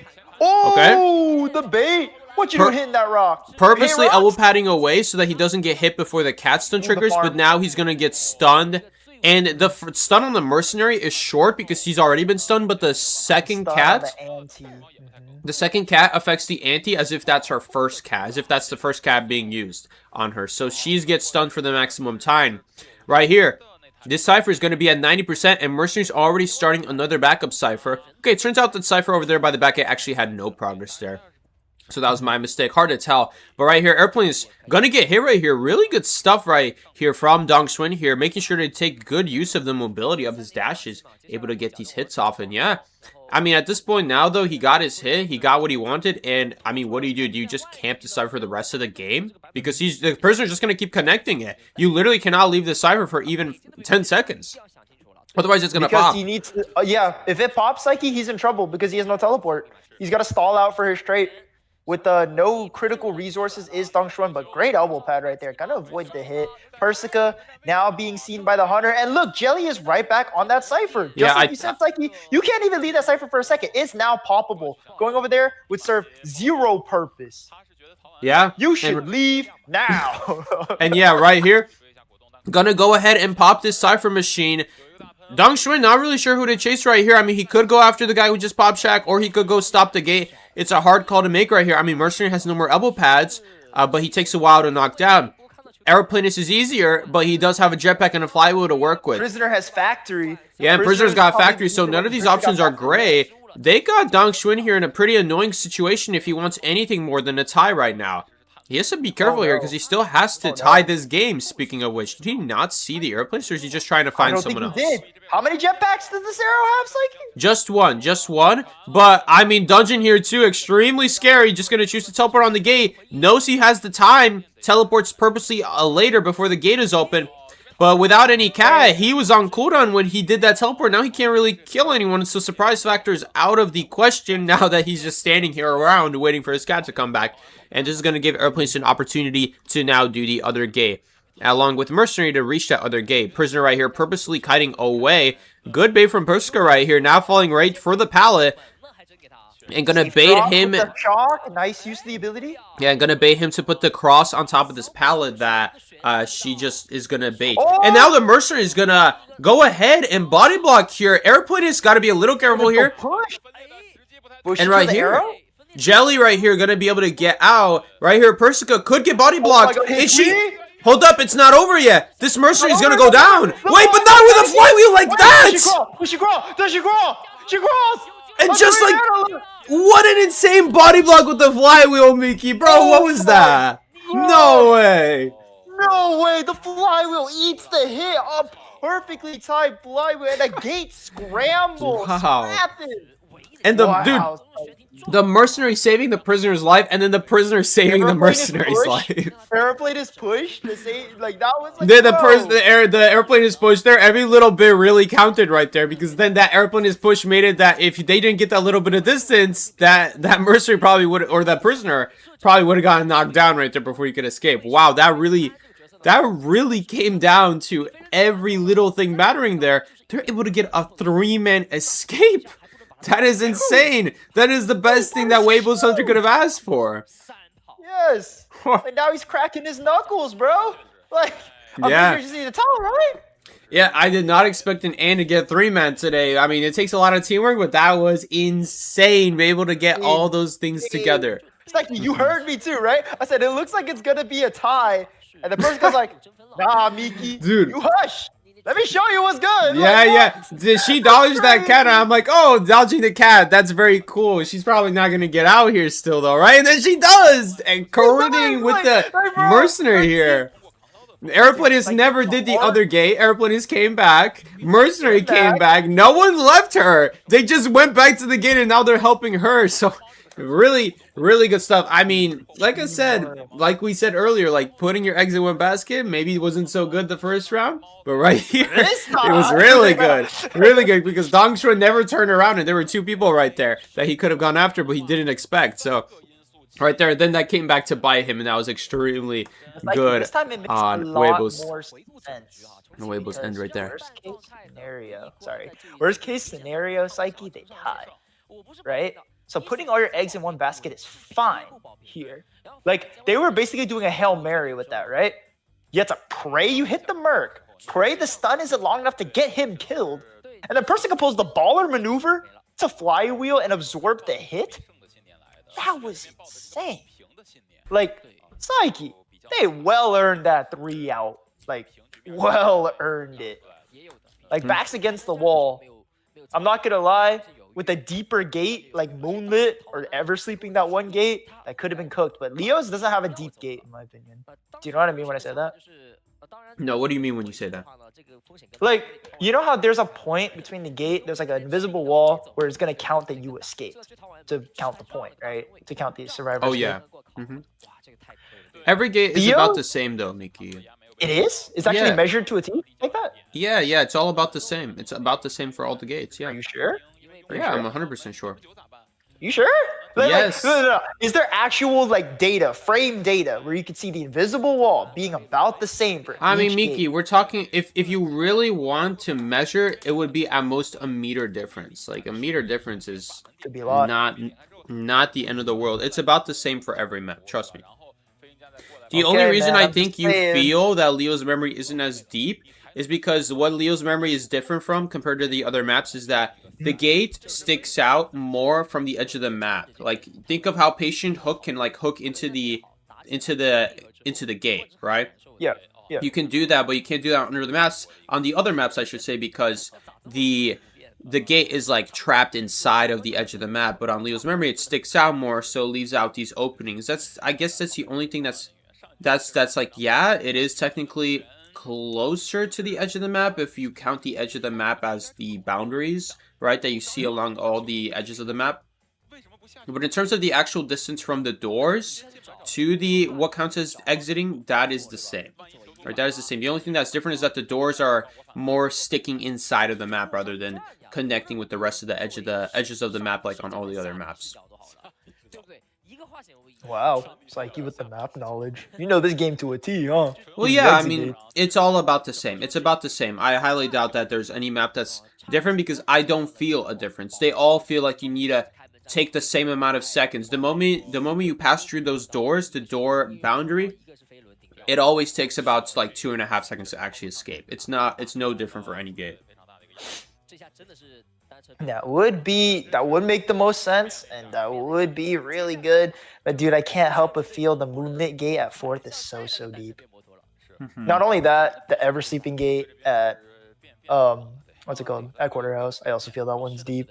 I don't know. Am I alone on this chat? Like I don't know. Maybe it's just me. Psyche has stated that he feels they are all the same, but I don't know. Exiting Red Church, back gate, and exiting Moonlit 4th does not feel the same to me.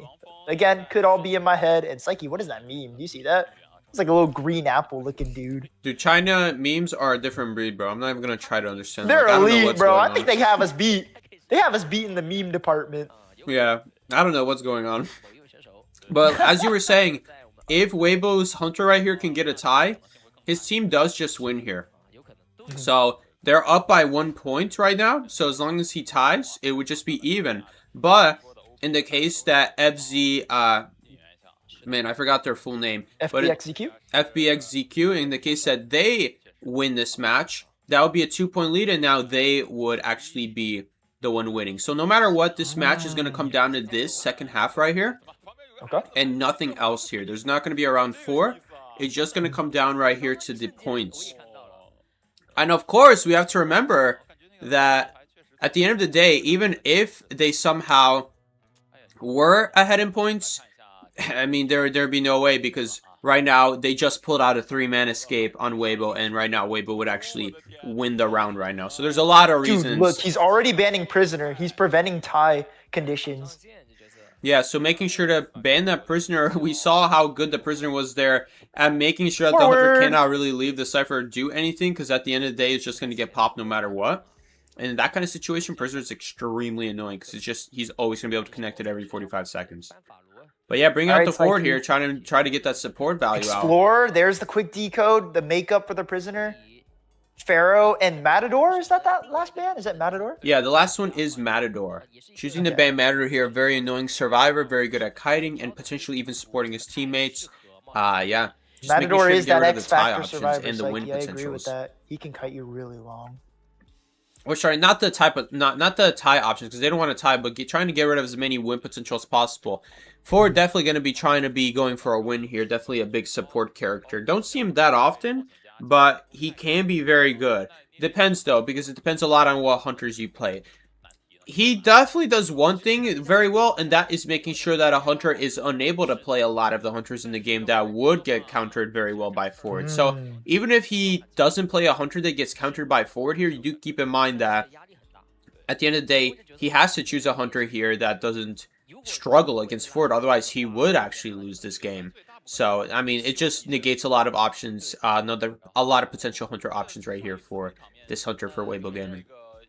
But Psyche, look how the set has been back to back, dude. We saw Weibo in the hot seat. Now ZQ is in the hot seat. Like, they're just back to back putting each other B2A on each other.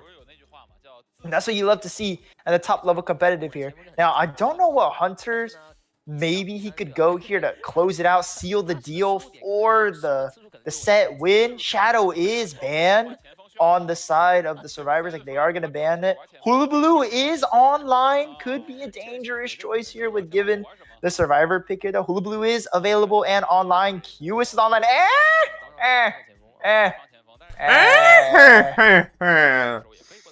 Is gonna be the pick. Is the peddler Granny gonna pull out the basket of tricks once more? Only needing a tie is Weibo's Nie right here, but should he fail to get 2 survivors out, ZQ will indeed take and steal this set from them.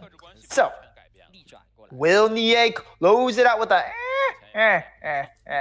or will the survivors be the ones cackling? We'll see here. This is not necessarily a guaranteed tie right here as Peddler. Nope. It's not. You could run into some issues with Explorer later on this match, not being able to find him. Now right here, forward is going to be a little bit bad against Peddler, but also in some cases, you can counter him with the green zone, the green circle, preventing him from reaching you. Sometimes can be good, sometimes it's not so good. It really depends on where the survivor has died. Lanternist is going to be annoying as well here to deal with. And Psychologist here just taking a lot of hits, so that if the forward, also, even if you don't choose Psychologist, if the forward ever takes a hit, then now Psychologist can heal him, and he can go right back to harassing at basically no risk. So, very interesting stuff here. Very interesting team comp, I would say. I like the idea of this team comp they got going here, but let's see how well it actually works out. Very curious to see. We don't see a lot of peddlers, so hopefully this does well for Weibo Gaming. Full borrow time, Psyche. They're definitely going for a win. Full borrow time. There's no question about it. Got to make sure that they get that win potential. They need every single person to be alive in the end game, and borrow time is going to help do it. And since they don't have massively a lot of support options either, they're going to have to rely on their persona, and that's going to be with Borrow Time. Sometimes you can see Sui builds with for winning team comps, but that's only if you have a lot of options to keep your survivor alive to make up for no Borrow Time. But in the meantime, going to be going into the second half of round 3. Weibo Gaming's final Hunter. game of the set. Gonna be going in, yes. Weibo Gaming right here gonna be going in. Needs to get a tie here to secure this win for his team or better. So let's see what happens. All right, Psyche, coming into the factory is the peddler. Granny is going to take her way up the steps, not going to fall, not going to need life alert this time. Needing life alert might be the survivors this time around. But as you can see, it's the lanternist. And honestly, Psyche, I'm surprised she didn't play a little bit of the perfumer strategy, you know. Could clone up there, clone down, you know, force them to make a choice. And that would be really tragic if he decided to stay up there and swing. But like, oh, gonna miss the first swing is Ninye. And this lanternist gonna do a great job making it to this window with the ability, securing to this pallet. But once Peddler traps you in, she's got 2 vines to her name. So again, there's gonna be this. What a good dodge by the vine, by the way, there. Making it extremely difficult. Also forcing the hunter right here to use an ability just to force her to move the her own ability for basically no cost. This blink could change the game right here, though. Ooh, but he's not going to really risk the earthquake. Instead, just going to opt to hit her. But the vine is still not that good because this window, in the way here, right here, not risking putting a hole in the wall on the drop down because he knows that the survivor probably knows about it. Just going to do it normally and keep chasing her. So far, this is a pretty good kite. Yes, with really some forward support here. From Lin. Oh, forwards right there? No. I mean, with some forward support here, there's potential for a win here. Forward is coming, but a little bit late, and that flywheel unfortunately not hitting. Yep, indeed. Gonna expire the okay. Drop the survivor. Interesting move from the forward there. Right here we have ZQ's survivor trying to get a really sneaky forward stun there, but Weibo automatically reacting to it, going for an early stun here. On top of that, desperate fight and addiction is here to make things difficult. I mean, addiction isn't triggering, but tactical avoidance on the body block. Very nice execution from Ninye and Psyche. I'm not gonna lie, the stun rescue would have been better if he didn't attempt to balloon right there, right? If he didn't, you don't have to worry about desperate fight. Those are not a factor if you didn't stun the first time. Yeah, but since he already stunned, that second stun is a lot weaker. It's 20% weaker, which is quite a big deal. And it just makes it almost impossible for the Lanterners to still rebound now. I mean, yeah, he got the rescue off and he didn't take damage, but they need to keep this person alive. And they essentially just insta-rescued with no progress on their last Cypher. And then the other two just having a hard time. And the stun wasn't even long, Psyche. She couldn't even make that pallet. Also right here, Explorer taking a chip hit, taking another chip hit. And we got Tarot on the screen, boys. And right here, the Lancers is going to end up finally taking this hit here. And as long as he can chair her and then try to kill another survivor this game, things are not going to be looking great. Right here, Forward really mind-gaming her. Or in a way, Weibo Gaming maybe mind-gaming themselves. Hard to say for sure. The whole team, not Ninye. The whole team. Weibo Gaming. And yeah, this is what I'm talking about, where like, yeah, the Vine kind of counters Forward, but it doesn't really because the stun still goes through. There's just a moment where you can stun the Peddler. Does Ninye lock the Cypher? He could lock the Cypher, but this is not the last Cypher anyway. But he is going to go ahead and do it. Going to normal it. Oh my gosh. Just going to guarantee that there's going to be no shot at getting all 4 of these survivors in here. Now the Scout's just not able to decode and got rid of the Cypher progress. And they still don't have a 5th Cypher. Psyche, what do you think about this abnormal? You think it was the play to secure him the whole set win? I mean, it's a risky abnormal because honestly, it's not that difficult to just go ahead and do the Cypher still. Not to mention here that out of resources, no one's able to drop this Lanternist from balloons anymore. Remember that first stun and that second stun? Psyche, this is some time where the ball would be absolutely crucial to secure your, what's it called? Your 3-man out. Yeah, now, you have a survivor down. You have another survivor about to get chased. With no items is Sans. Zooming on over to Sans is Ninye and about to win the set? I mean, he just needs to kill one more survivor here and he'll be in a good spot. Forward with his last remaining football, using it to dodge Divine. Pretty smart move, right? You're going to be stuck inside the pallet. Doesn't really matter. And I mean, the last cipher is being worked on, and everyone here does have borrowed time. It didn't even take that long to do, and all things considered. I think that abnormal really Ooh, the helped out Psych has there. tied. They're gonna go for something nasty here. I mean, it's their only choice. But what choice do they have here, really? I mean, with a hunter that has detention and no support items, not even a flywheel for a crazy body block for just a second, like we saw Priska do either earlier. It's just, I don't think there's a lot of choice here that they can do. He just needs to kill one person. Basically, this forward needs to dungeon kite, and I'm not really seeing that happening, especially because she can put a green zone on top of the dungeon and make things worse. I'm not gonna lie, just wait till tide expires, pop the earthquake, and don't swing. Just follow the forward until all the borrow time boosts up, and you have Shaq. Shaq is not that good for dealing with Peddler. Like, look, there it is. Keep walking. Oh my gosh. Right here, Oh my what gosh, an amazing vine. Still managing to catch the forward. Dodging for a second, but that's why I was holding my breath right there, because he could still get caught in that vine. And yeah, Yep, right here. remember, Psyche, it's down. not time. It's length. As long as you have enough vine. Oh, wow. He is just adding insult to injury now, isn't he? And now, 3 wow, survivors down. stopping that gate at 94%, that's pretty nasty. He's That's going to have nasty, Psychologist down here too. Forward can't even pick himself up. He already used his self-heal. Explorer coming in for it. He kind of has to. They need a 3-man out. The gate is at 94, Psyche. Something could happen here. Should the Explorer play his cards correctly? I mean, there's no way this Explorer is going to get 2 chair rescues, though. All this Hunter has to do is just face camp at least one of them. Right here, though, Tonight is kind of fooling him. Okay, he lost Tonight for a second there, so he knows the Explorer's somewhere around here. Not getting quite caught by that vine. This committing to this route. Wait, gets the trap. There it is.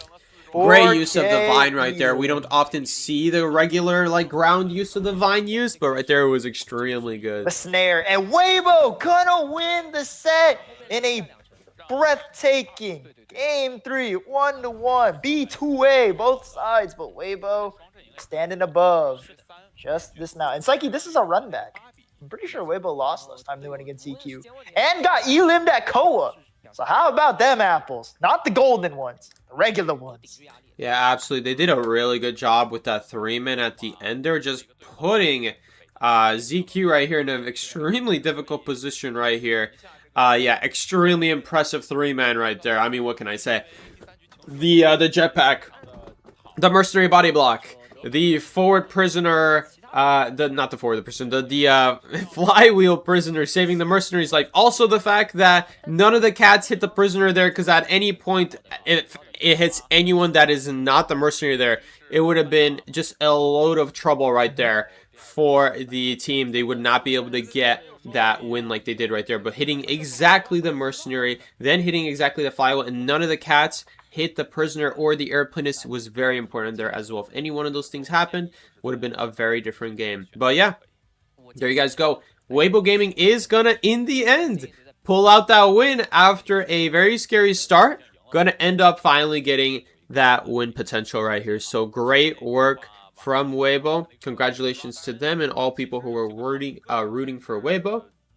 Miki, do you have any other final words to say?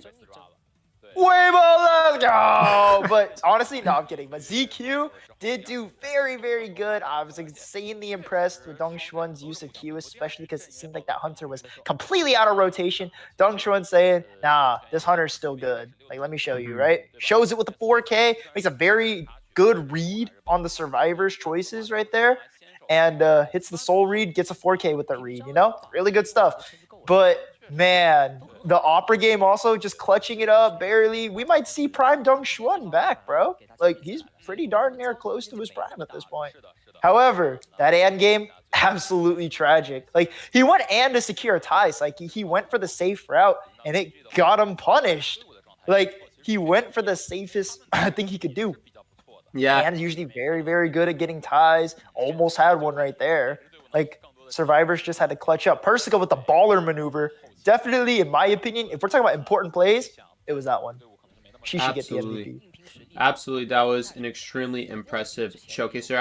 I'm curious, are they going to give MVP here to Persica for the I believe flywheel? it's points-based, Psyche. I don't know. I really wished it was play of the game highlight based. No, Psyche, wouldn't it? Okay, hey, level with me. Wouldn't it be so cool if how they did MVP was they showed like a clip with no names, right? No names.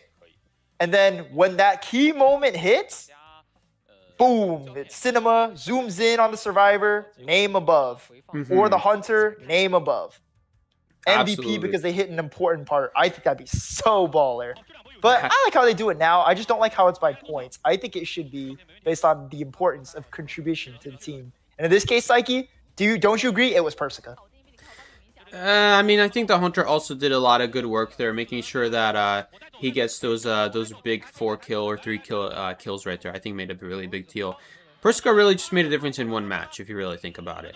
But yeah, That's true. but it But was that match extremely did good. win them the set. It did force the ZQ survivors to play on the back foot. Yeah, that flywheel at the very end there definitely put the hunter on the back foot there. I gotta admit, it was probably the winning play right there.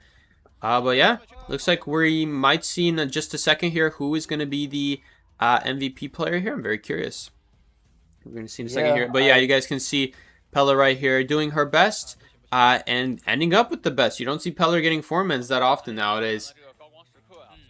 So yeah. Do you think she's good on Leo Psyche specifically? Well, I don't think it's anything specific. In fact, I don't even think it's that amazing because there are a lot of like combos of palettes and windows on the Leo's memory map. It's not like a lot of like single good palettes, single good windows.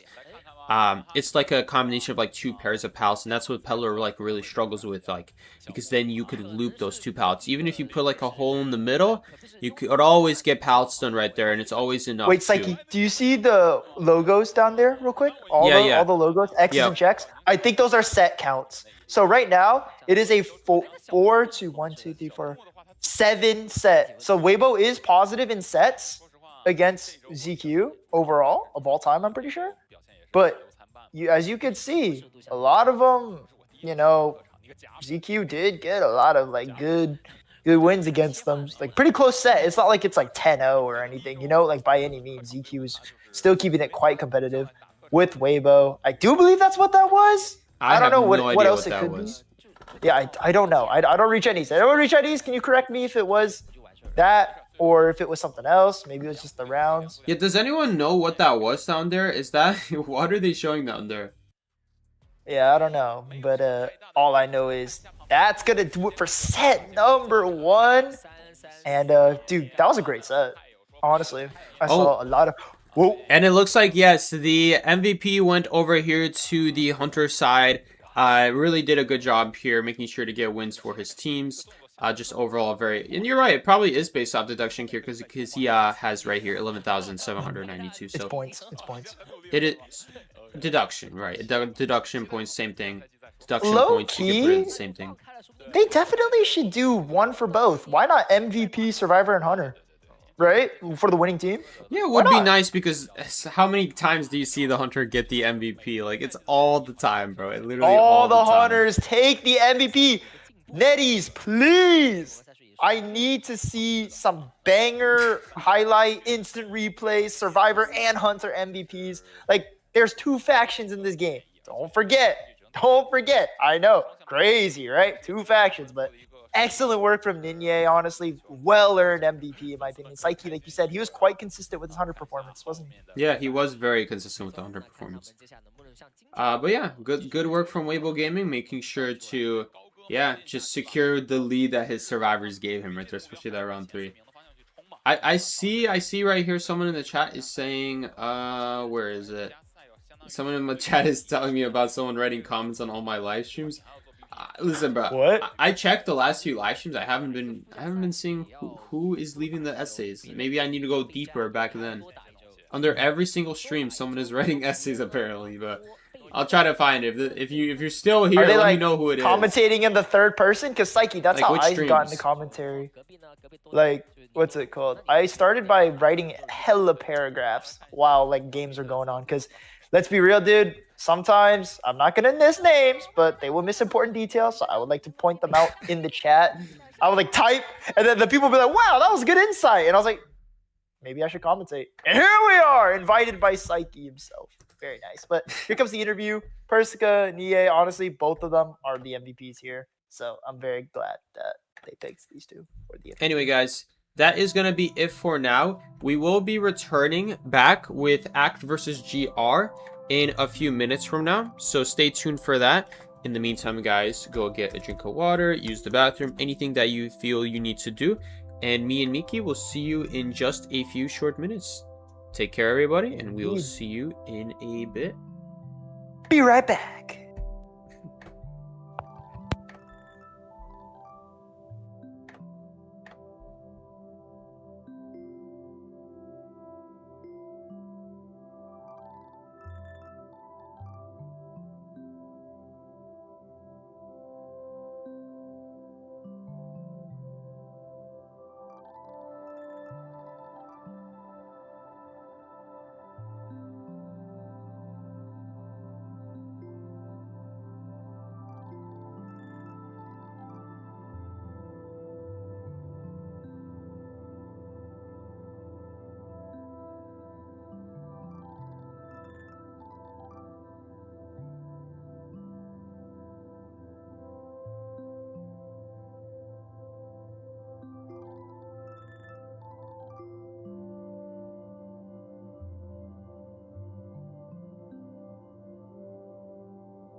All right, everybody, welcome back to IVL Day 8. We're going to be covering next GR versus Act. We got me along with Mickey. That's going to be covering the gameplay for you guys today. And in the meantime, we have the players coming out on stage already. We just saw Act come out on stage, and now we are seeing GR coming out. All the players right here. Why are there so many? I think some of them might be coaches. I think some of them might be coaches because there is a little bit too many.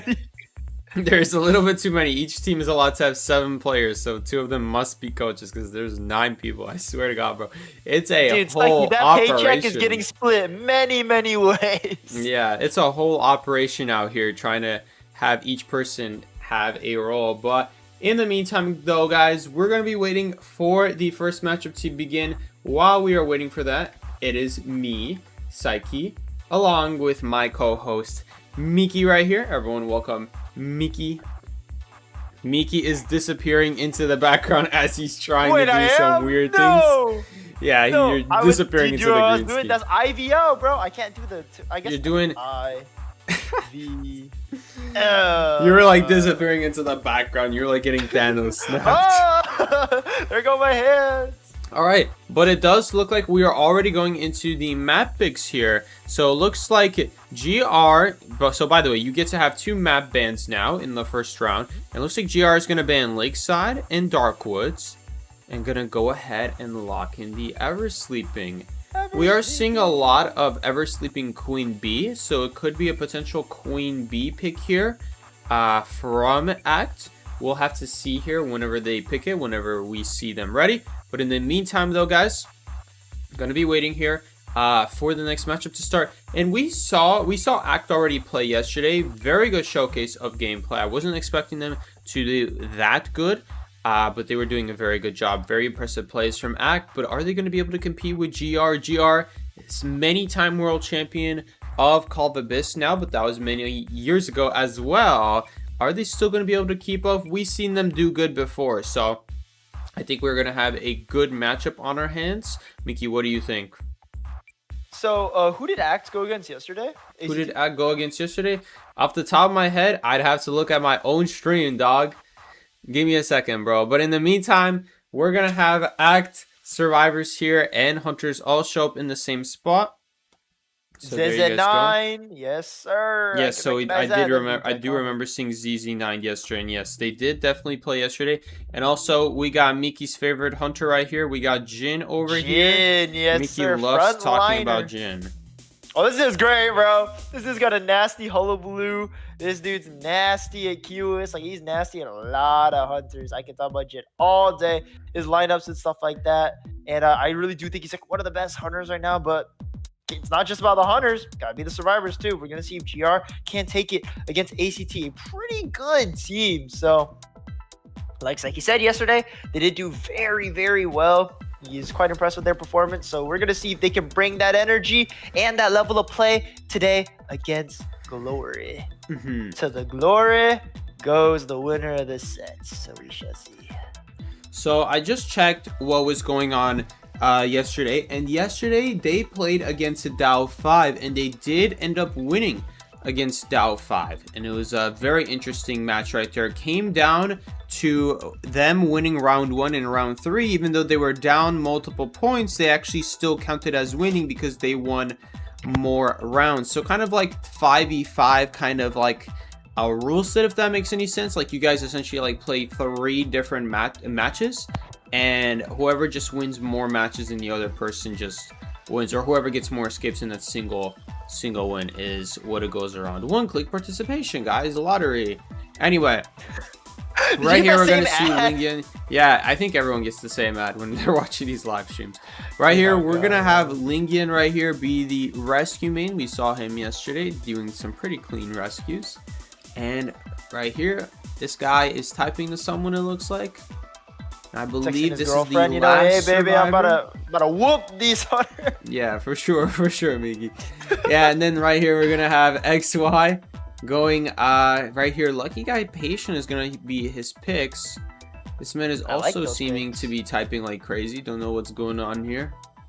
Talking mess in the pre-match. Yeah, but right here, just gonna be, I don't know. He's probably not even texting. No, he's probably not. It's Oh, probably there was just one more Justin. survivor. We have Gao Gao here. We Gao still have one Gao. more. So Gao Gao looks like he's going to be selecting as his main survivors Magician and Explorer, at least at the very least his favorites. And also has a very high decoding. Average decoding progress is 3rd place for the average highest decoding progress, which is very interesting. I guess he doesn't get chased that often. So that gives boy him always lots got of his hands decode. on a cipher. Yeah, so he's the guy in charge of seemingly just doing the cipher machines. Probably someone letting him know which cipher machines to do so that they have very efficient decoding speed. But that is still very good. That is very important to be efficient with how quickly you decode your cipher machines.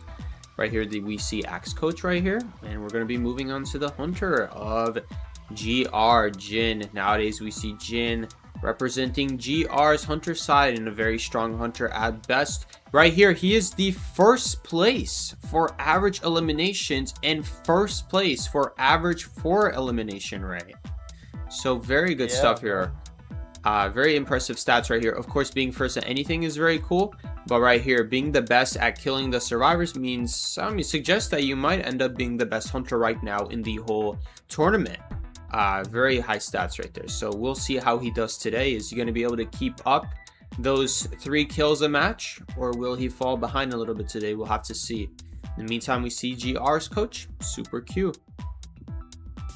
Yeah, man. I thought you said his name's Super Cute, right? I said super cute. I was like, yeah. I mean, I guess he cute, man. Like, I ain't gonna lie, but I don't know, man. I mean, personally, I would just be calling dudes cute. I don't know. Okay. That, It's the way you said it. It's the way you said it. It's the way you said it, bro. I thought you say super cute, and I was like, Super cute. But yeah, look, as you can see, GR did receive coding as a survivor. Remember I said Weibo did a trade? Traded coding for Jelly. Yeah, so GR is going to pick up coding. Very good pickup. I think coding's a solid survivor. Gardener, specialist, all-rounder overall. Yeah, coding's a really good pick. That dude looks like he's sleeping. That dude is literally just sleeping on the job, bro. Dude, I wish I could be like that guy on the tournament stage one day, just not caring what's going on. Is he actually even a player though? Was he a player? I couldn't even tell. Was he a player? Dude, yeah, he's in the survivor scene. Dude, I wish I could be as chill as that guy right there, and that is. Dude, no nerves, bro. There's no nerves. He's just waiting for it to happen. That is like the ideal setting to play your best right there. No nerves, just in your comfort zone. I'm not gonna lie, y'all. I was about to say, you're gonna see that dude do perfect kites, perfect execution. Like, that's the type of dude. If he's like bored or whatever, he's gonna play so good. Psyche's right. Like, he's not nervous at all. I mean, there he is again. I think that's the criminal right there. Police officers right there sleeping on the job, bro. He's not scared at all. But going right into the bans here, looks like we're gonna have Mech and Gravekeeper here as the first 2 bans. Pretty safe picks here. Mechanic, just to make sure there's none of this tie shenanigans going on, and Gravekeeper, just a very annoying rescuer, very strong and has the least amount of decode of all the rescuers. Archer, first officer, going to be in response. Very strong survivors as well. I mean, there's so many options nowadays. You really can't go wrong with a lot of stuff. Yeah, Archer covers Goat, man, covers Queen Bee, which is probably what they're prepping for. Covers QS. Like, Archer's still just so solid. And I think that she shouldn't be neglected at all in the meta. Meteorologist, I don't know, man. A lot of strong survivors are being picked here for this round 1. Like, usually you see a little bit of the reservation, hence, like, stuff like Lucky Guy being picked round 1. Like, at least one character that's not like a end-all, be-all pick. You know? We just, right here, I'm seeing 4 very strong survivors. And obviously you can do this. And if you get a tie, round 1 makes it, like, you know, a little less stressful for your Hunter, for sure. And you can do that. But should you get, like, 3-man or 4-man, you're going to be out. You're going to be down some very good survivors. Absolutely. Especially Archer. Archer is an especially strong survivor right here. Nowadays, very good harasser, very good kiter, encounters many of the S tier hunters, doing a very good job at it. Also, of course, as a harasser, being able to do her part from a safe distance means that she's able to help her teammates without really putting herself at risk. We have a very interesting camera position at Meteorologist's face. Very I interesting. mean, yeah, maybe she's just taking the scene, you know? Like it reminds me of when you like to do that thing with your character in the lobby where you put his face up against the screen and it's like all you can see. You know what I'm talking about? Yeah, yeah. Oh, and we see the Goldman here. Okay. Ooh, traditional pick, traditional pick. No queen bee to be seen quite yet. I don't know. Do Yes. you risk her getting perma banned after this though? I mean, they may not necessarily ban Queen Bee, but we'll see. I think Gomen is still, at least against this team comp, I think Gomen can be good here. Meteorologist is not the best survivor against Gomen, so it's like your one out. And Magician is okay. He's not like the best against Gomen because you really need something else besides just the illusion a lot of the times. But I mean, like relying on mind games is risky. And that's why Magician could get chased here by Gomen. It's not exactly the easiest thing. So we'll have to see how things go. We're going to see a very default spawn here from the survivors again. Quick and easy access in the graveyard. Unless Jin says no. No, Wow, no graveyard for you. This is a really interesting spawn. You don't see this every day. The hunter choosing to spawn at graveyard here. I wonder what his rationale is here. For spawning at graveyard, what cipher is he looking to block in this case? Is he looking to block the corner cipher at Fake It? Is this cipher going to get blocked at Fake It? I guess it is. I think it might just be trying to hope to bring the survivors closer together, have Geisha House getting pushed into the center of the map, the guys at Dancing Geisha pushed towards the other side of the map, trying to get all the stars hopefully in one spot where it's going to be easier to push them in. And also I think the idea he's trying to push them towards corner house where he can get that really good go man chair off. Could be a potential idea here. In the meantime here though, we're gonna have 3 people have Sui build, so they're gonna be playing this very safe, trying to ensure that they have plenty of kite to deal with this go man. But guys, in the meantime, we're gonna be heading into the first half of round 1. Gonna be seeing a go man. Not a lot of go mans nowadays, but very interesting, very peculiar to see this many go mans nowadays. But yeah, this is me along with Mickey commenting with you the first half of round 1. Let's go. Let's get it. All right, GR Jin pushing on ACT stop right here in the Geisha House area. In Psyche, there's something I would like to point out. Also, spawning graveyard means that the kite could be potentially a lot shorter than the survivors would like, because you're blocking off potentially one of their best options to kite early on. And look, stop is just confined to this Dancing Geisha. One pallet used up, burned already. The most that the cipher is 30 and rising, but here we go. Pallet, second pallet used. No cages used quite yet. Jin is So being we're gonna have to very see. patient here. Just not even using his cage right here. Just being patient with the cages. Ooh, good fade away. Okay, right there, getting the stun off because of the laceration right there. This cage is going to run out. He's not going to be able to use this cage anymore. He's going to need another cage. Archer is on cooldown for both her abilities now, and that is going to be the first hit. And Jin has immediately another cage ready right here. The double blink. The double Archer shot, unfortunately, not going to allow the 50 because she didn't charge it for long enough. So all it was a 50 plus 30, and then followed up with 30. a blink, able to knock her down. Now even going to be able in to the take basement, her to Psyche. Ish. Not gonna lie, man. Pretty strong start from Jin, but the kite was not that bad. Like, the ciphers are looking quite good, Psyche. But, however, with Goatman, he's just gonna keep gaining those cages should you be passive, so you just gotta rescue no matter what. Gao Gao indeed intends to do that. But, dude, Goatman has his basement tricks, Psyche. He can block off the entryway with the cage. He could cover you in and do drop-down shenanigans. He's got a lot of tech at this area, but looks like it's gonna be a nice and safe rescue here from the Magician. And Jin's just gonna prevent both of them from leaving at least without a hit, I think. But Stop is gonna run far away. The Magician still stuck in this basement, but Jin gonna go ahead and set him free right there and just pick up the Archer for minimal time loss.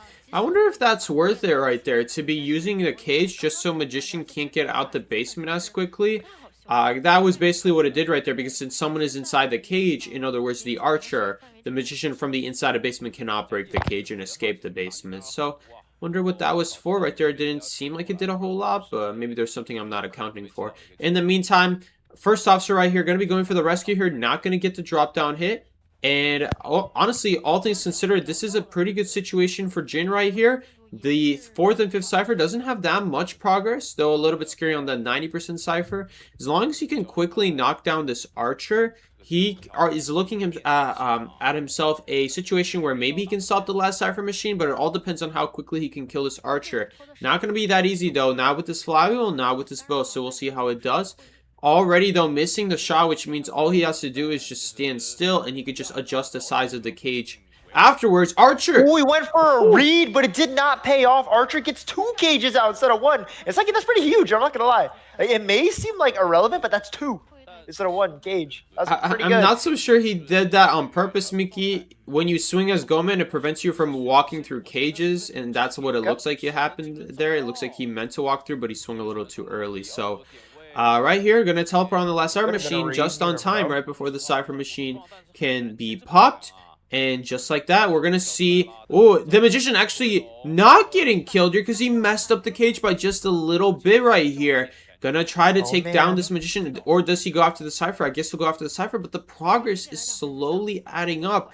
This is not gonna be so easy. Backup cipher is also an option here. But as you can see, Jin relocating onto the first officer. Both items are now used up. Pretty huge for the end game. But Psyche, first officer, one of the survivors with the borrowed time.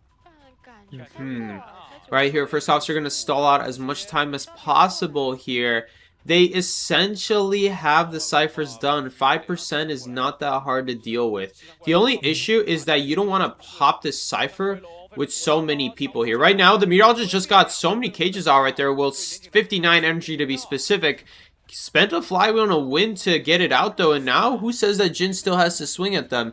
Jin is going to place patiently? Never mind. He just immediately left Graveyard and wasted a cage while doing so. So that is going to put him quite a bit behind. Now this last cipher is primed. And now they're in a very scary situation. Or Jin is in a scary situation. The survivor with the borrowed time. The only survivor with borrowed time. Ooh, the magician right here vaulting the window immediately, costing his life right here. And with the meteorologist also being at Graveyard, means that he kind of has everyone all in one spot essentially, besides that first officer who did manage to slip past through middle and is now working on that gate. This is not a safe position though.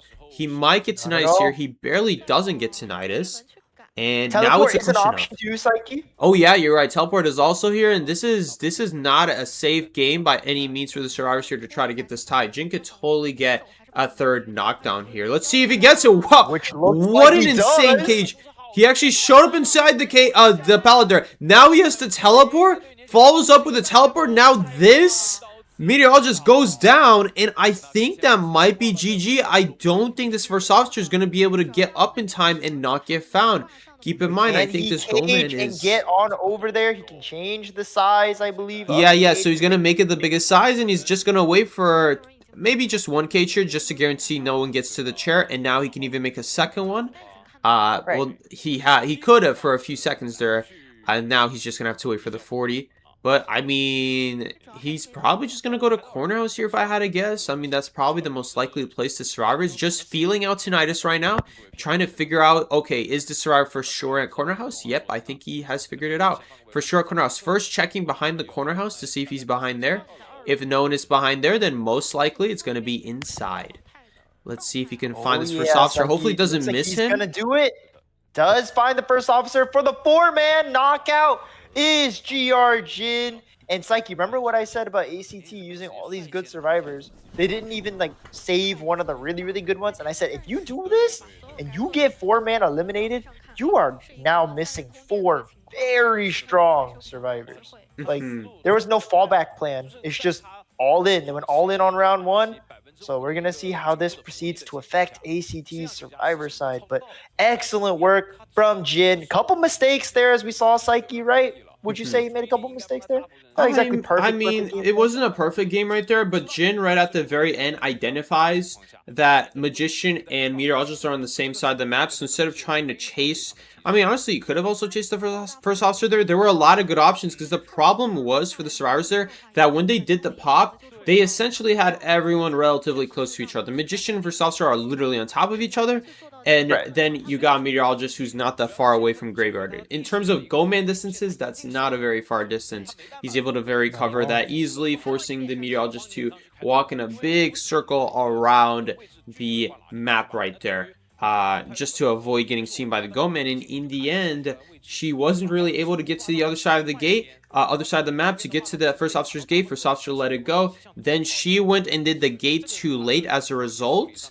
Yeah, unfortunately, right there, maybe again a little small case of like dumping their resources all onto one gate, where they had the first officer doing the gate and the psychologist going to the same gate as the first officer, rather than thinking, oh, maybe he's going to chair on top of first officer's gate, and now as a result, they didn't start the other gate on time, the one next to Graveyard, and then they fall behind. That gave time now for a teleport to happen. Granted, Jin got a really sick cage there at the end there to make sure that the first officer just Clutch. doesn't kite, and that was definitely game-saving right there.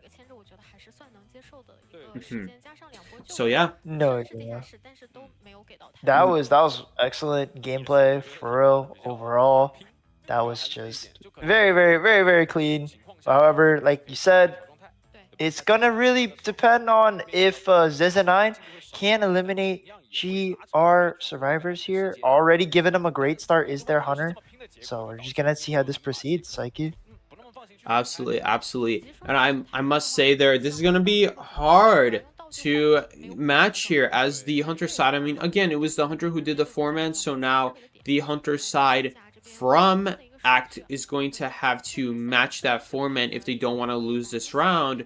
In the case that they do lose this round, then it's going to be a situation of, okay, well, now they need to either tie in round 2 or do better than their opponent. If they don't do better than their opponent, then that's just gonna be it. They're going to lose in 2 rounds. So I mean, either that happens in round 2, or he can just secure this 4-man right here, right now in round 1 and prevent that from being an issue later on. But we'll see that. That's not going to be an easy task.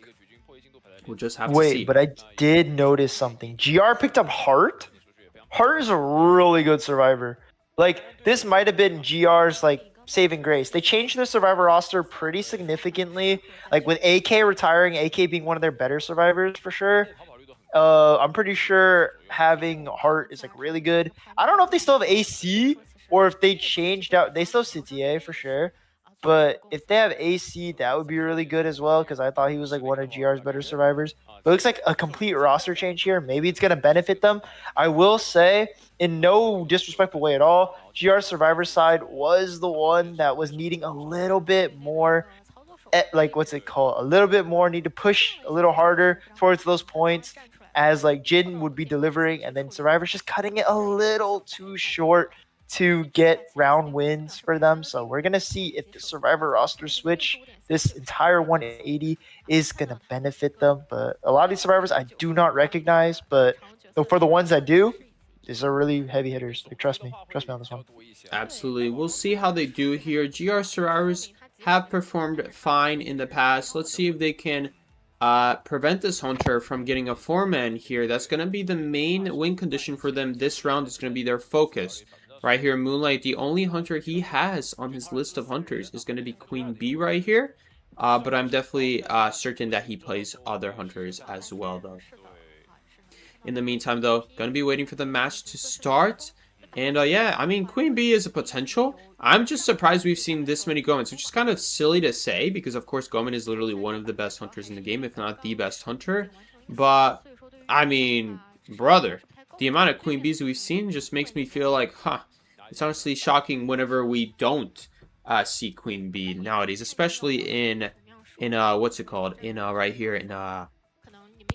I know in IGL maybe they see more Goldman. IVL, yeah, exactly. But in terms of IVL, what we see right now, we're seeing a lot of Queen Bee, a ton of Queen Bee. So, I mean, I'd be interested to see some more Goldman. We don't see a whole lot of it, so any Goldman we can see is going to be, very enjoyable. Hail to the Queen, right, Psyche? All hail the Queen of England. All hail the Queen of Bees.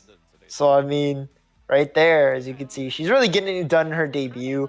Honestly, has one of the most explosive debuts of brand new hunters, in my opinion, other than like Goatman. Q's had a pretty good debut, but not as dominant as Queen Bee. I think Queen Bee's had a stronger debut than Q's. Oh yeah. Opera, Maybe. honestly. Q is getting that many round 1 picks is definitely impressive, but I must say, even QS was like 50-50 with Goldman. Like ties and stuff like that. Yeah. Queen Bee is really way more than 50-50. It feels a lot more than 50-50. Psyche's favorite character being picked on the screen right here. I'm always curious to see how they play Escapologist. It's always like fun to see how it goes playing Escapologist out here. For sure. But yeah, we'll take a look. I think the Priestess pick coming through a little more traditional here, as you can see. Well, the Puppeteer Seer, Priestess Seer, so 2 legacy picks and 2 brand newer meta rotation picks right here from the survivors. Psyche, it looks like GR is here to utilize all aspects of Identity 5. Absolutely. So, I mean, we're going to see the good kiting. We're going to see the good support. Not so good rescuer, but hey, Escapologist can be very good against the meta we see right now, which is a ton of Queen Bee. And I have found out in my 1v1s with my team's hunter that Escapologist is very good against Queen Bee. If you can understand well how to use those fogs, it can be a very strong survivor. Funny enough, can be a very strong survivor. Never thought I'd hear you say that, Psyche. It's a very hunter-specific survivor, but he can be very good. Just a little bit situational on the area and the obstacles you have around you to be using. But yeah, we agree that one of the better hunters he's against is like Hullabaloo, right? No. It's an extra hit. I mean, kind of, but your ability isn't that good. Okay, if you run into Hullabaloo at full, yeah, no. But if you run into Hullabaloo, I mean, yeah, early game, yeah, then I can definitely see what you're saying because he relies on damaging so that he could then jump into you, right? And you're right about that. In that situation, in that case, yeah, you'd be right. On specifically exactly the first chase, then yeah, it would be better. But we are going to see the Queen Bee here anyway. There's a storm coming, Psyche, or in this case, there's a swarm coming. So, in the meantime here, we're going to be waiting to see how this round progresses. We're going to see where they spawn here. I heard that Queen Bees tend to like, let's see if this Queen Bee spawns in like a place where they chase have fake A. I've been seeing a lot of Queen Bees want to start fake A here. Maybe he'll go after the Escapologist and push the Escapologist into the fake it area. Also, Puppeteer out here spawning middle instead of Escapologist makes me wonder, do Escapologist and Puppeteer have the tide turners this game? Maybe both of them have the tide turners. Also, it's so funny that I said we don't see a whole lot of priestess and then we end up seeing like what, 3 priestesses? Two. I feel like this is the 3rd priestess I'm seeing in the last 2 days, or maybe last 2 days. I don't know, maybe 3rd.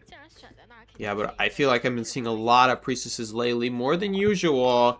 I mean, there's just 2 times, and then maybe 3 times if I'm thinking of yesterday. But yeah, let's take a look here. Escapologist does have Tide Turner, but he also has Brocoinos here to play it super safe and give him that chase kite ability right here in case he does get chased. He is a very chaseable target by Queen Bee if you don't know what you're doing. So, but if you do know what you're doing, Escapologist can be very good. So let's see if the Escapologist can show what a good job he can do against Queen Bee. In the meantime, though, this is going to be me and Miki going to be commenting for you guys live in the second half of round 1. Queen Bee, finally, it's going to see Queen Bee. Usually, we've been seeing a lot of Gomens. Unusually Gomens. Normally, should be more Gomens. But yeah, let's see how they do. Going to be chasing and swinging right into action is the batter transition. A little abrupt, but swinging into action is ACT Moonlight. Gonna have a lot on his plate here. Needs a 4-man elimination just to barely tie the round, but is gonna hover over here to GR by. And Psyche, I don't know if you noticed that trait in the bottom right corner. Moonlight has Warp. I mean, Warp is completely understandable. Also right here, Puppeteer getting hit by that shot, meaning that he has a lot less time to survive now. Gonna try to go for the portal, but the Queen Bee is just gonna destroy it before he does anything with it. Puppeteer forced to burn through this puppet very early. It's a shame he didn't use that puppet the first time because that was 9 seconds he essentially missed out on. And again, he's waiting for the priestess portal, but it's just not coming. The portal's showing up in the wrong spot, and the communication was not on point when it came to that portal. Or the portal placement, maybe. Maybe he intended to place it near him, but didn't get the angle correct. But I see the play. I see that, like Psyche said, probably a miscomm, but a huge misplay. But GR, Puppeteer, gonna see the first chair bye. And gonna say goodbye to a long kite, that's for sure. And just putting all his faith into his teammate. And again, nothing wrong with that. But man, just the misplay is gonna cost so much. Moonlight getting a sneaky rescue off with the priestess, and that priestess portal almost slips inside and gets that rescue almost with the puppeteer, but then just barely getting away right here. Still gets a no damage rescue. That was pretty decent, all things considered, with how bad the early game went for the survivors. They do still have this advantage of at least they didn't take any damage. Oh, and what a nice flywheel there. What a nice flywheel. And the escapologist is going to go ahead and move over the puppeteer. Intending to rescue is GR Hart right here. So let's see what he can do for this team. Gets the rescue without a hitch. Going to break the pallet is Moonlight. Not succumbing to that hit right there. He can make this pallet for sure. Not going to go for the drop. Just going to take his corner and take his 20 seconds for his team. And I think that's honestly a better decision. You're really not realistically going to kite Moonlight much longer. Moonlight going to farm full presence right there. Or get close to it. As you can see, still needs a little bit more damage. It's like that's just how good his early game was. That is absolutely game-changing right here that the Queen Bee doesn't manage to get the full presence, because now this team could totally rotate her.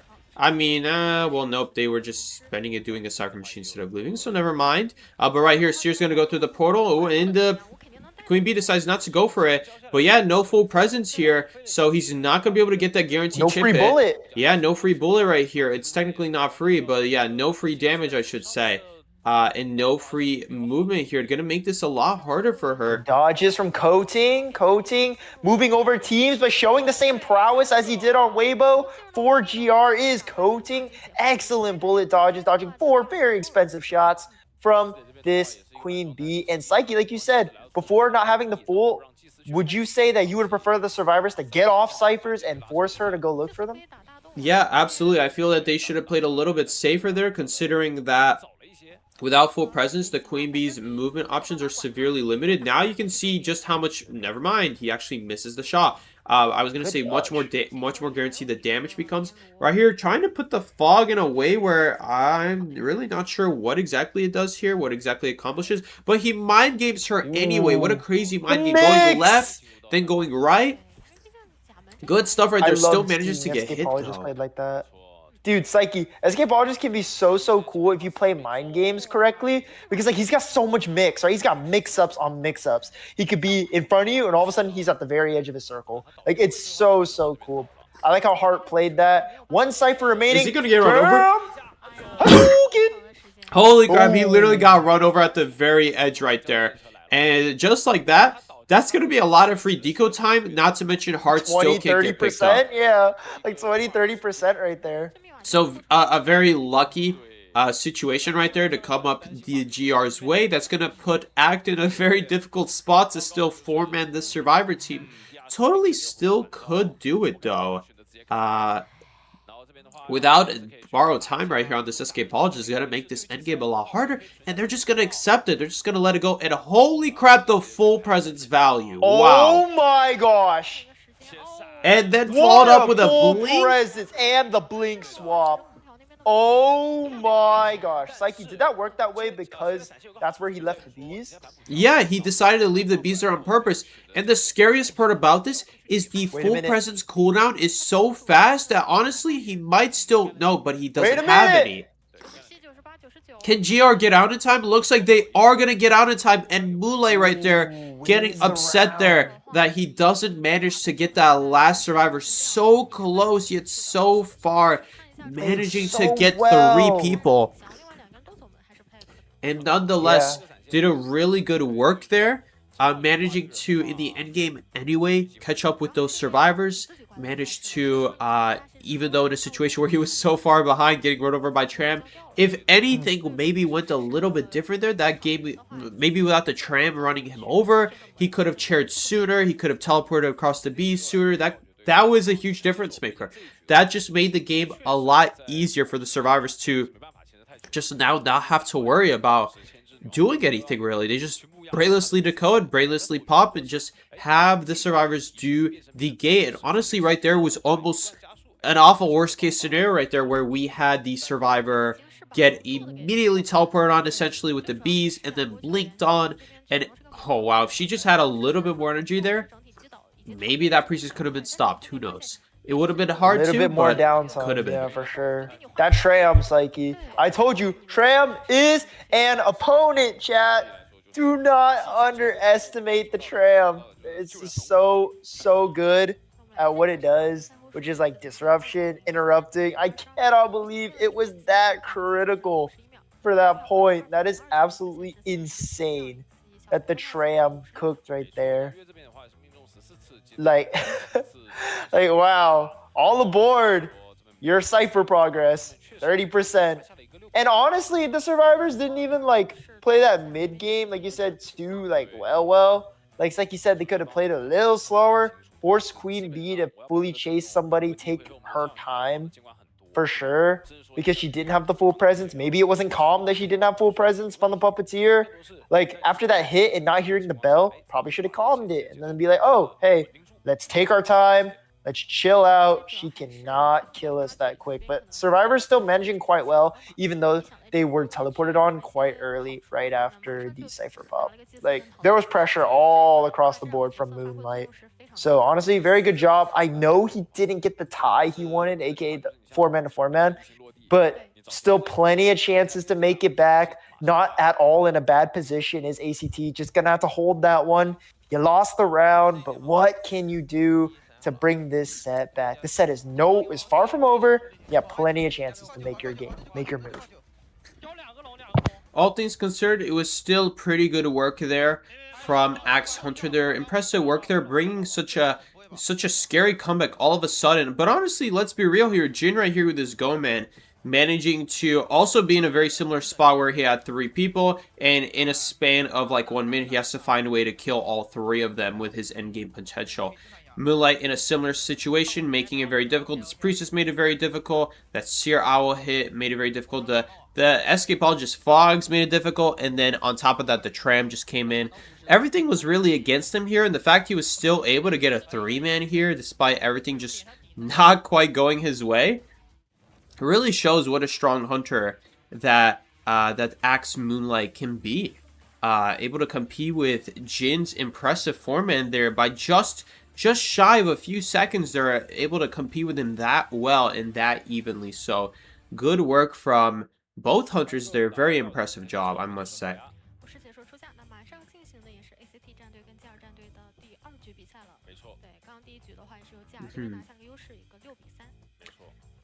But yeah. In the meantime, though, we're going to be waiting on that round 2. So keep in mind, because ACT did not get the 4-man that they were looking for in that round 1, the team right here needs to make sure that they have to either match their opponent in points, at least this round, or at the very least, make sure that they get ahead. Or sorry, they get ahead, or at the very least they tie the matchup. And that way they don't just immediately lose in just 2 rounds. It's going to be very critical, very important for them. But yeah. Yeah, dude, that was some really good gameplay from Moonlight, bro. He was 1 survivor short and 1 critical moment short. The gate just being a little too fast for him, man.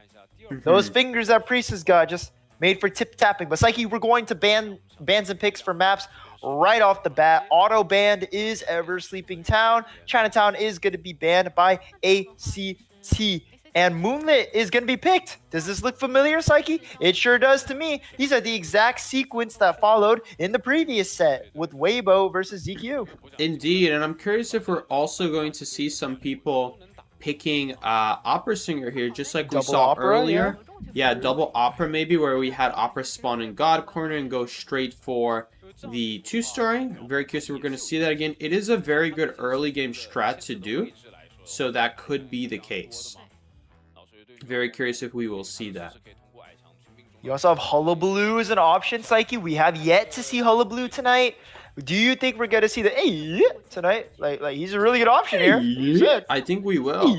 I think we will. I feel like we are bound to see Hullabaloo at some point here, especially on a Moonlit. Moonlit is very good. Don't neglect Hullabaloo. He's still a strong hunter, and he exceptionally does really well in his hometown of Moonlit River Park. Like, he's really good here. Can jump over the 4th stop, can jump over 1st stop. Like, he's got no issue doing that. Bridge jump, like Psyche said, some of the best travel in the game, costing him half of his ability, basically, because he gets 2 jumps, so it costs him 1 of his abilities. And he just, it's so worth it. It's so worth it. You just go place to place without having to use a trait like warp. Like, regular hunters have to warp there. Regular hunters don't have to warp there. That's a whole trait. Hullabaloo uses an ability. Yeah, and can you believe when warp didn't even exist back then? Like, bro, that's just a whole section of the map that you just had to teleport across, and you couldn't even. Lizards had to do some really difficult lineup too, from 2nd to the other side. Yeah, it was very tedious. It was a very tedious process for a lot of hunters, and then they just dropped Hullabaloo, where he could just easily travel between the river, which is just absolutely insane. Hullabaloo commands the travel, like in this map. He commands the position really well. Like I said, you usually see a sequence where Hullabaloo kills someone, he gets his presence, and then if someone's decoding on the other side and he still warp up or something, he'll jump over to pressure them, or warp back to the chair. Like, it's some crazy stuff like that. Like, Hullabaloo is a very fast and aggressive hunter, but like I said, all or nothing. Mostly he's not run with the detention. Hullabaloos are hoping to at least have 1 survivor eliminated before ciphers get popped, because it is really rough for him if there are 4 survivors up with no detention, because even though he has no recovery, that's still 2 hits he has to get. So like I said, an all or nothing hunter is Hullabaloo, but we do have Jin over here, so Hullabaloo is looking likely, Psyche. If the ban is Hullabaloo out of respect, you could also see Queen Bee. I don't know if I'd see her on a big map like this, though. I don't think so. He'd probably just go Opera in that case, you know what I mean? Shadow's still an option. A lot of options here. Yeah, there are a lot of options here. I mean, Jin, of course, is a very talented hunter. He could really just go based off of what the survivors pick, and that's really the ideal scenario to play as any hunter in this game, is that ideally you want to be able to play all the relevant hunters, so that no matter what the survivors go, you can look at the survivor team and just be like, hey, this hunter is one of my favorites, right? But they're very bad against the survivor team, so being able to play just any hunter here and being good at any hunter is going to be very important here, so that we can just counter based off what the survivors play, rather than trying to go off of what you play and trying to desperately make it work, instead of just like being able to just look at it critically and being like, oh yeah, this hunter over here is way better, even if it's not your favorite, as long as you just played it. Sometimes you gotta toughen things out and just be like, hey, I really don't like this hunter, but I have to learn them, so that if I absolutely have to, that's going to bring us back, right? That's going to bring it back for our team. In the meantime, though, Mercenary Seer is going to be picked here as the bans, and then Antiquarian Lanternist as the survivors in response, and then Hullabaloo is banned. So we're not going to see the Hullabaloo, not on Moonlit at least, a very strong hunter on Moonlit, so no surprise. No surprise there. That is also probably going to be the respect ban, Psyche, because Jin has a crazy Hullabaloo. Like, I'm pretty sure in Koa he was losing really badly, and then he came back and 3-man, I'm pretty sure, to win the round. It was kind of insane. Like I said, respect ban here, real good. I did expect ACT to do this indeed. So what do you think we're going to see? You think it's going to be the Queen Bee? You think it's going to be the Opera? I think it's going to be Opera, probably. Like, there's really no other character that fits this scenario. I mean, these survivors are quite good, you could say, against Opera. But Shadow? Would Shadow have a good time here with Doctor available? Maybe not. Like, she takes way less time to heal her teammates. So that's way less time Shadow has to find and stuff a heal versus, like, a regular heal, where Doctor is not in play. I think Doctor is the really important thing here. Doctor's here warning Jin to not pick Shadow. Yeah, I definitely agree with you there. Goman is not an option for him anymore since he already played that. So getting a chance to play Goman without there being Doctor on the team is absolutely huge. And now that they're playing Doctor, Doctor's not really going to get a chance to do as good of a job against every single like meta hunter. Now that Goman's out and Goman got his value, Doctor's going to be not getting as much value against the hunters that he could play. But Shadow is still, yeah, like you said, could definitely still be preventing him from going something like that. And also banning the Hula Blue opens up Doctor a lot more. So we'll have to see here. I do feel like Opera Singer might just be the best overall choice. But, I mean, we might see something else, and it's going to be Queen You know, we're Bee. not going to see, we're not going to see Psyche. Gamekeeper, he banned Wilding. He banned Wildling. Interesting. You don't see every day that someone bans Wildling. Also, he banned Mercenary, so he's really all in on banning these rescuers. Psyche, he's banning quick travel. That's pretty good. His game plan is definitely to stuff rescues. He's banning quick travel. Wanted order here would be fine too, as the map is divided by two sides. Like, it's divided. I hate that the map's built like this, but it is. It's divided by first side and fourth side. And Jin can absolutely use this to his advantage with the wanted order, with the fact that the only fast traveling survivor you have is Gravekeeper. It's kind of like you don't have the distance to close in on those chairs. So you're going to have to leave for your rescue that much earlier. And Psyche, while this is fine for your rescue, you know what it means for your decode? Less.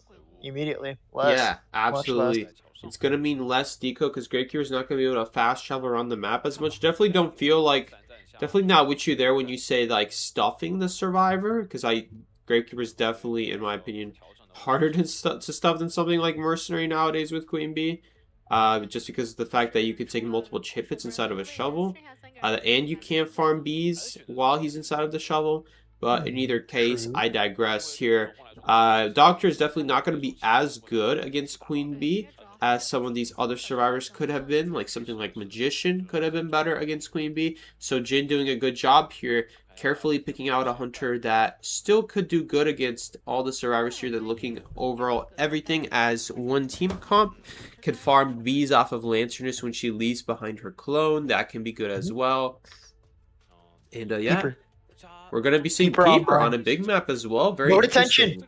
Note attention, Psyche. Peeper, trump card, Insolence.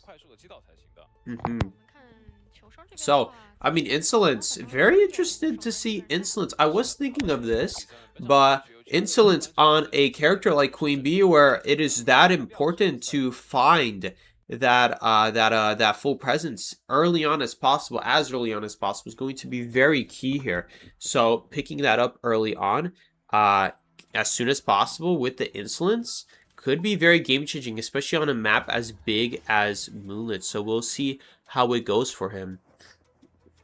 In the meantime, though, we'll be going right into the first half of round 2. GR could, if he gets a 4-man here, this is going to be very hard for Act to bring this back and not just lose in straight up 2 rounds. So let's see how Jin does here. Can he get a 4-man here? Would be very, very satisfying to see. All right, getting into round 2. Part 1 is going to be GR with a dominant round win. Well, I wouldn't say dominant barely, honestly, with one survivor difference, right? But yeah, that's just what you need, the survivor difference. But cornering Gao Gao is Jin here. And this is the Doctor. Doctor gonna take the hit and gonna get the coaster. Can he get shot off? Nope, not gonna happen right here. And I'm pretty sure Doctor still is fast enough to get the heal off. But man, Jin without the heal multiplier or the speed multiplier, and oh my gosh, the stop is pressed. Yeah, and this is just absolutely this is such a classic Doctor moment. Now that Doctor has been buffed, you see this almost every single time where Doctor just goes straight to first top, and it's honestly a little bit cheesy. But look at the Insolence playing such a huge part here. If it weren't for that Insolence, this would be a very different game right now. He's able to catch up much quicker to the survivor. Is he just gonna let go of the Doctor? Looks like he's just gonna let go of the Doctor. Why did the Doctor just flywheel there? No idea. Yeah, I saw that. Doctor flywheel for BM value, I guess. And right here, Jin has to be a little bit careful here about how long he's going to take on this chase right here. The ciphers are looking good, Psyche. Yeah, was that a mistake that Fly was he in the middle of shooting her? I wasn't paying attention. I think that must have been a No, I misclick, think that was right? a misinput. I think it was misinput. I Right, would say so so. very weird. And yeah, right here, doing a Wow. very good job right here, being patient on the pallet, but right here, Jin just walks right through, and if you stun the queen bee, then you still get hit, and that's just the way it is. Basically, she pulled a ripper. Exactly, she essentially just pulls the ripper. It walks No right one in through, and then order, you not always get running it. damaged. But has the peeper, is going to notice XY. Is XY going to go for the rescue? Perfectly armed for it is XY, the Antiquarian. Has Tide, has Flywheel. Can indeed make this rescue. Ciphers are looking good, but he is contesting the fourth Cipher. And at the moment, the fifth, what's it called? The fourth Whew! and the third Oh, Cipher. things are getting Wait, the close shots? here. Okay, Ooh. whew, and almost getting the Ooh. rescuer hit right there as well multiple times. Is he gonna Ooh, the go for it? Gravekeeper. Okay, he's not gonna quite go for the Antiquarian still.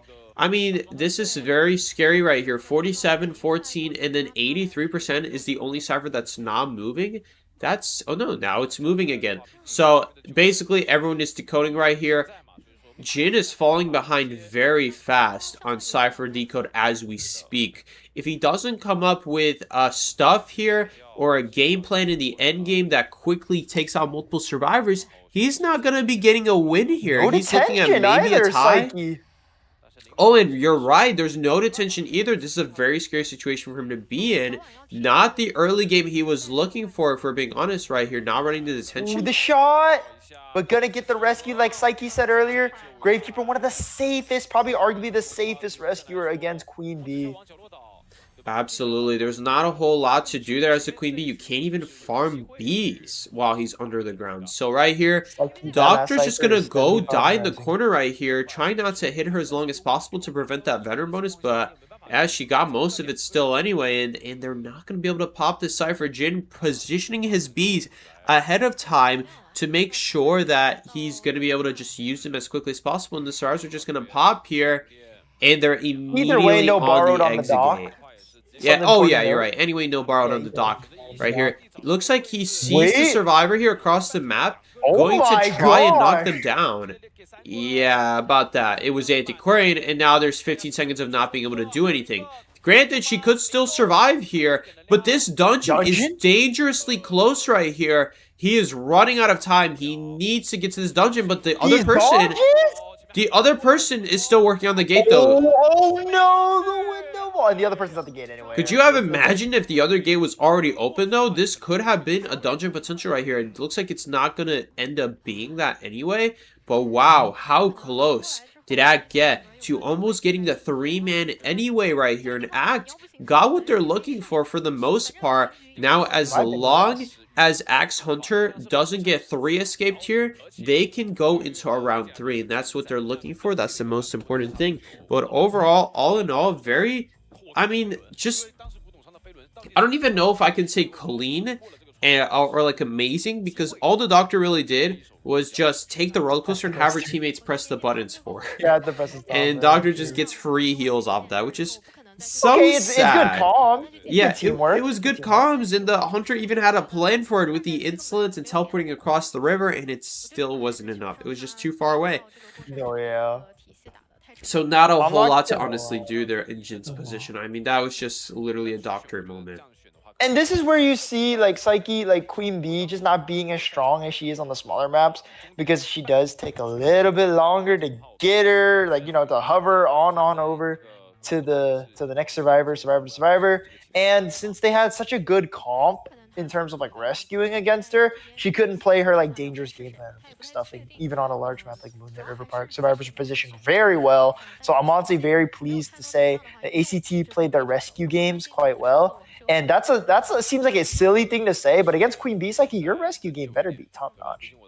Absolutely, absolutely. I mean, it wasn't even that. It wasn't even. I can't even say like it was top notch, Miki, because really, what it really comes down to is hoping you guess Queen Bee's predictions correctly. It's not even like a reaction game, really. It's really more like a guessing game, unfortunately, which really makes it very frustrating from a rescuer's perspective.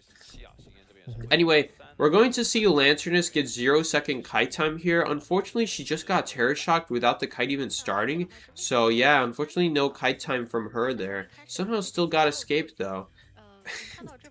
I'm just kidding. 71 second right here on the kite time right here. It says 71 seconds. 0 across the board. Very clean stats though. 200 and 0 across the board. Nowhere to be seen is the Lanternist, but 5 to 8 right now in favor of GR. So points are still looking in their favor. But if what Psyche said was true, and this is round based, if ACT wins this, GR's got a little bit to worry about. Absolutely, absolutely. So they are not in a necessarily safe position right here. Still got to find a way to make sure that they get a tie here. The Hunter must get a tie here. So if they, as long as he can get a tie or better, they can go into round 3. But if the Survivors can just take this from GR's side, then that's just going to be it. Moonlight right here going to get subbed out for ZZ9 right here. And ZZ9 is going to take over. Known for his opera singer Shadow is what he has as his favorites. Along with also second highest terror shocks, average deduction points, very high as well. So it means that on average, he performs very well. He has quite long games most likely is what it also means, because the shorter your game, the less opportunity to get a high deduction, of course. And yeah, we're going to see how things pan out here. I think we might see like winning hunters, like of course like stuff like Hula Blue is on the table, Opera is on the table, Shadow is on the table, and I believe Goman is still exists because they didn't use the Goman yet. So really there's no way the Stars can ban all these hunters. We're probably going to see at least one of those hunters come out. It's just a typical thing that hunters will do. It's some of the best hunters you can play right now: Opera, Shadow, Goman, Hula Blue, and Queen Bee. I mean, maybe we'll see Qs as well though. Qs can traverse the Moonlit quite well, especially over the river.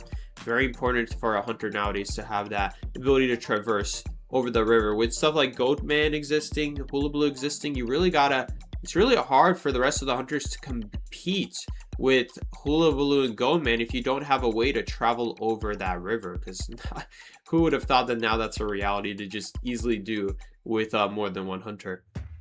The river used to be like the safety net for the Survivors. Like when you saw the Survivor across on the river and you're on the other side, that was the most oh my god feeling like ever as the hunter.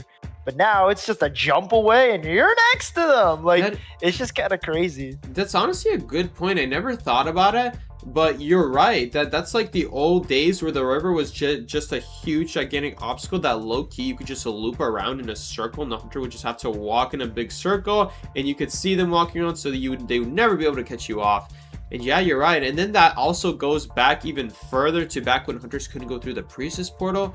And it was like very iconic moment where a game developer for Identity V got like basically infinitely looped around the river by a priestess because you couldn't go through portals back then. So she would just make a priestess portal every time she caught up, or every time the hunter caught up to her, and then by that point it was basically infinite.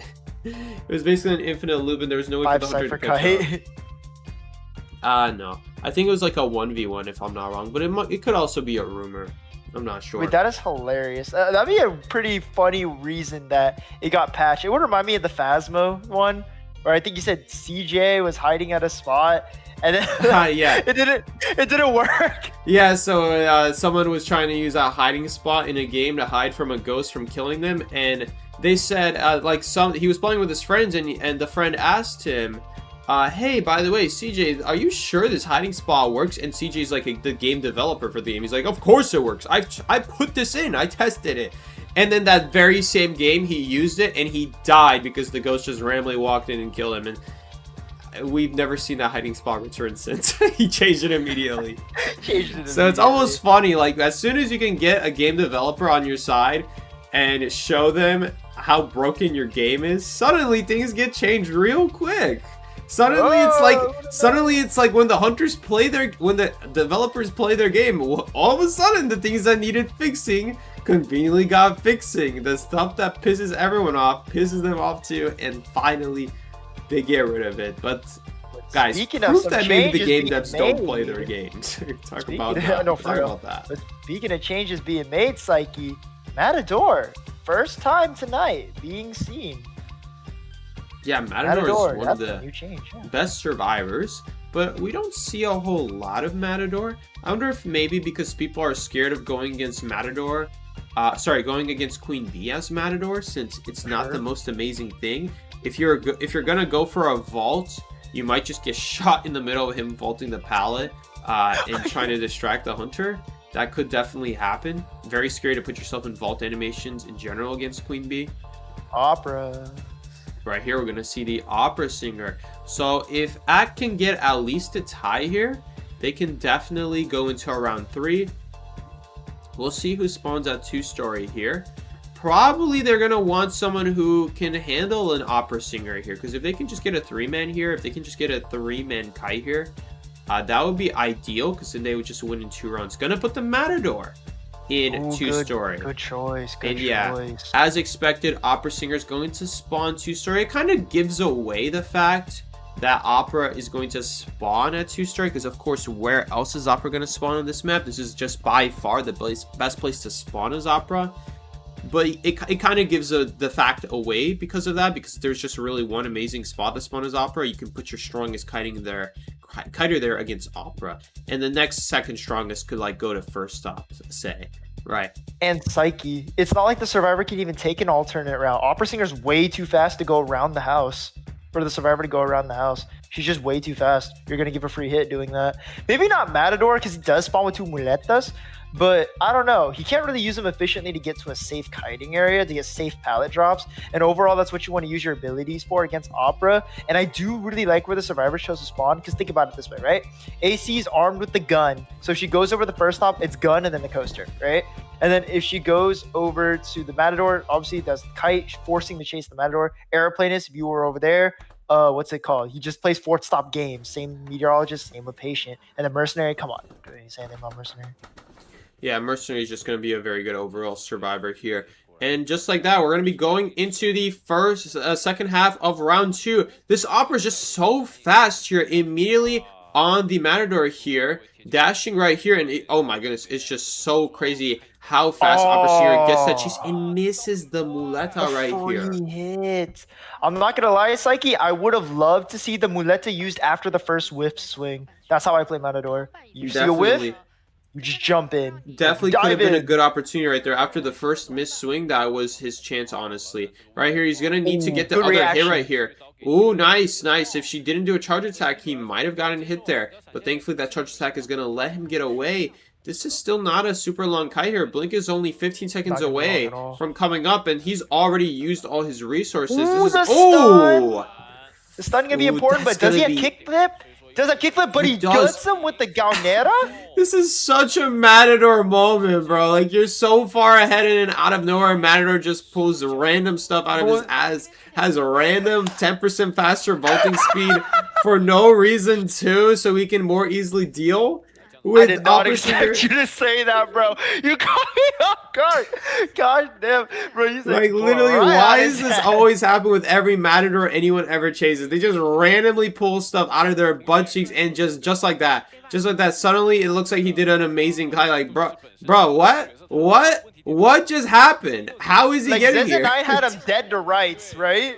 Yeah, he should have been dead. Had him in a really rough spot, and then suddenly out of nowhere, one fortunate pallet stun, and now suddenly that pallet stun is turning into a pallet break. Oh, the ability. Okay, just gonna take his 20 seconds and his corner of shame, and going to take it to the bank because the ciphers are going up. 50 and rising is one of them, and the other 2 ciphers are currently being worked on.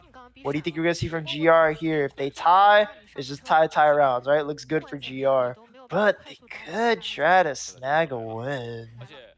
Like, you know, they could, but it's Opera. Coordinator playing a little bit risky here. It means that Opera could just immediately chase her here. But contrary to opinion, he's not going to do that, and he's going to see the green button across the map. He can't turn it off, because if you just turned it on, there's a cooldown before you can turn it back off. Fun fact, he just turn it on then? They just turned it on, yeah. So there's no way that he can even do anything about it. He tried to stop it, but he just couldn't.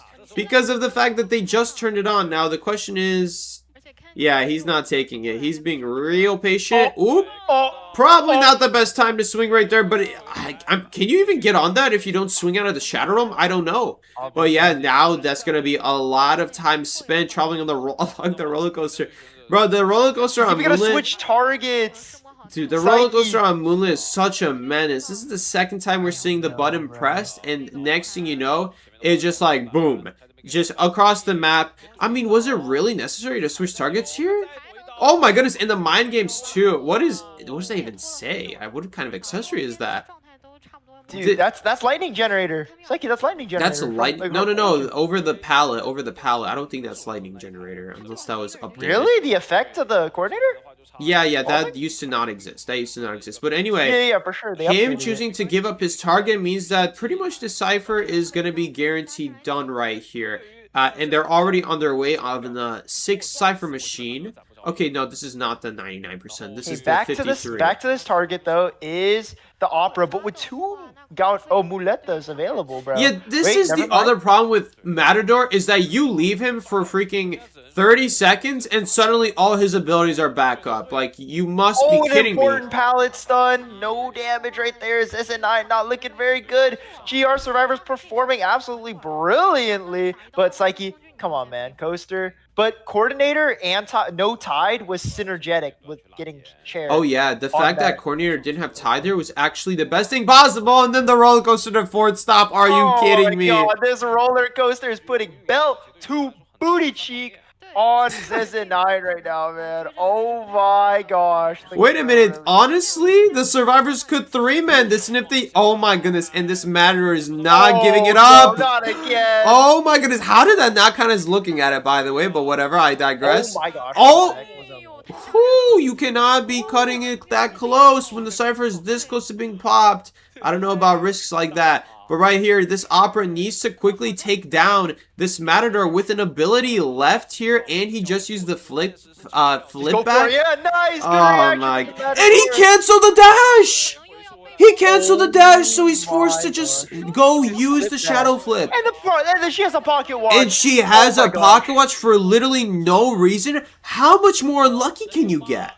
You cannot get any more unlucky than this.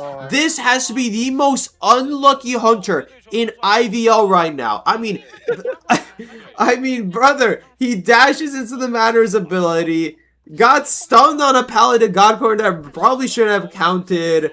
I mean, wait, the telly? My goodness. This game is not over yet, but... Wait, did he see him? Well, yes, he does see him. Who is it? The airplane is going for that rescue? It's the Matador, and the Matador just got another ability back. Are you kidding me? Okay, what a nice dodge there from ZZ9 right there, but now they make a beeline for the gate. Do you guys think they can get out in time? I think they will. They just need to do this game for 10 seconds. And I mean, I could be wrong here, but I think the GR wins this round, and that's going to be it. I'm going to wait until the very end, but I think this might be the end. Really good teamwork there from the roller coaster, but the roller coaster is so cheesy too. Oh my gosh. Wait. Can the last guy get out? He's just BMing at the gate. Wow. Holy. What a finish. GR. That was an insane survivor round right there. Insanely unlucky. You said this is the most unlucky hunter. Wow. Holy, I want to play Doctor as my main survivor now. I thought you've been putting time into Doctor. Oh, not really. I've actually been putting more time in Escapologist, ironically enough. What? Yeah. I've actually been having a lot of fun. I've been having a lot of fun playing Escapologist lately, but Doctor I also want to play. There's so many fun survivors to play lately. There's so many things you can play on the table now. So many cool strategies like Coordinator near first stop. Like, honestly, I should be playing Coordinator on Moonlit more often. Doctor spawning her at first stop. What other strategies have I been not trying out? Because I've been trying out Escapologist strategies, and I've been having a lot of fun there. Like there's so many things you can do in this game, and it just every single balance patch there's just more and more stuff coming out, and that's why I love Identity 5. But here I do not love that Identity 5 still has the roller coaster this busted. But hey, I'm a survivor, so good, main. bro. Not my problem, bro. Good. Literally not my problem, bro. I'm the survivor, man. Can you guys You're the believe one that the roller coaster from second to third stop used to be 4 seconds faster than what it is now? 4 seconds! And they made it so that when you leave the roller coaster, you're 15% slower for 5 seconds. Can you believe that the old roller coaster didn't used to have that? And the cooldown was only 20 seconds back then. So back then you could go from first stop to second stop, go inside 2-story, vault the window, and then go back. Right? Yeah, Yeah, that was a classic. That was an absolute classic. Holy. Oh my God. So let's think about what exactly happened there. So Matador used his first 2 abilities pretty quickly. It wasn't that great, if we're being honest. Yeah, no. Then all of a sudden, a very, very fortunate pallet stun breaks him loose out of his very awful scenario. Blink was just coming up right there when that awful pallet stun happened. Hunter already drained all the resources, Miki. Dude, Miki, can you believe what happened there? Hunter already drained all the resources. And then He's he down. shoots the Galnera out of his butt. Yeah, and then he's got the pallet stun, and then the Gnera pass right there to top it all off on top of that. So now the Opera's breaking a pallet that's completely worthless to break. I mean, Yep. Forced to. Jesus, Not by dude. choice. Forced to. Jesus, And dude. then Psyche, what's it called? Not only does he miss his first opportunity to dash hit free, which is already a huge mistake in my opinion. You cannot be making mistakes like that against Opera Singer. Definitely should have dashed right when he saw that first whiff. You don't get those chances with Opera often. And it didn't matter. It didn't matter. The teamwork to rescue Cord, no tide. Perfect use of the gun. Perfect synergy of no tide. And I assume the Matador is probably running a companion effect, so even quicker to that coaster, you know. And not only that, he started racing over the coaster, but the Matador noticed this, didn't get on right away, forced them to go look at him, stare into his soul, but yeah, I'm leaving. Yeah, so many unfortunate things happened there to the Hunter right there. I mean, my goodness, man. But Psyche, GR Survivors, the new roster paying off. Like, dude, amazing gameplay. Like, from, well, not the kiter, but like overall, like, just coaster. Honestly, it's just coaster, isn't it? Yeah, they definitely did their part, and so did the coaster. Coaster also definitely did its part. Absolutely insane Palstone right there. Getting the blink out, and I want you guys to realize that it's not like anything really impressive happened. Matador's cooldowns right now are so fast that right now, if you use... Miki, I can't hear you. Sorry.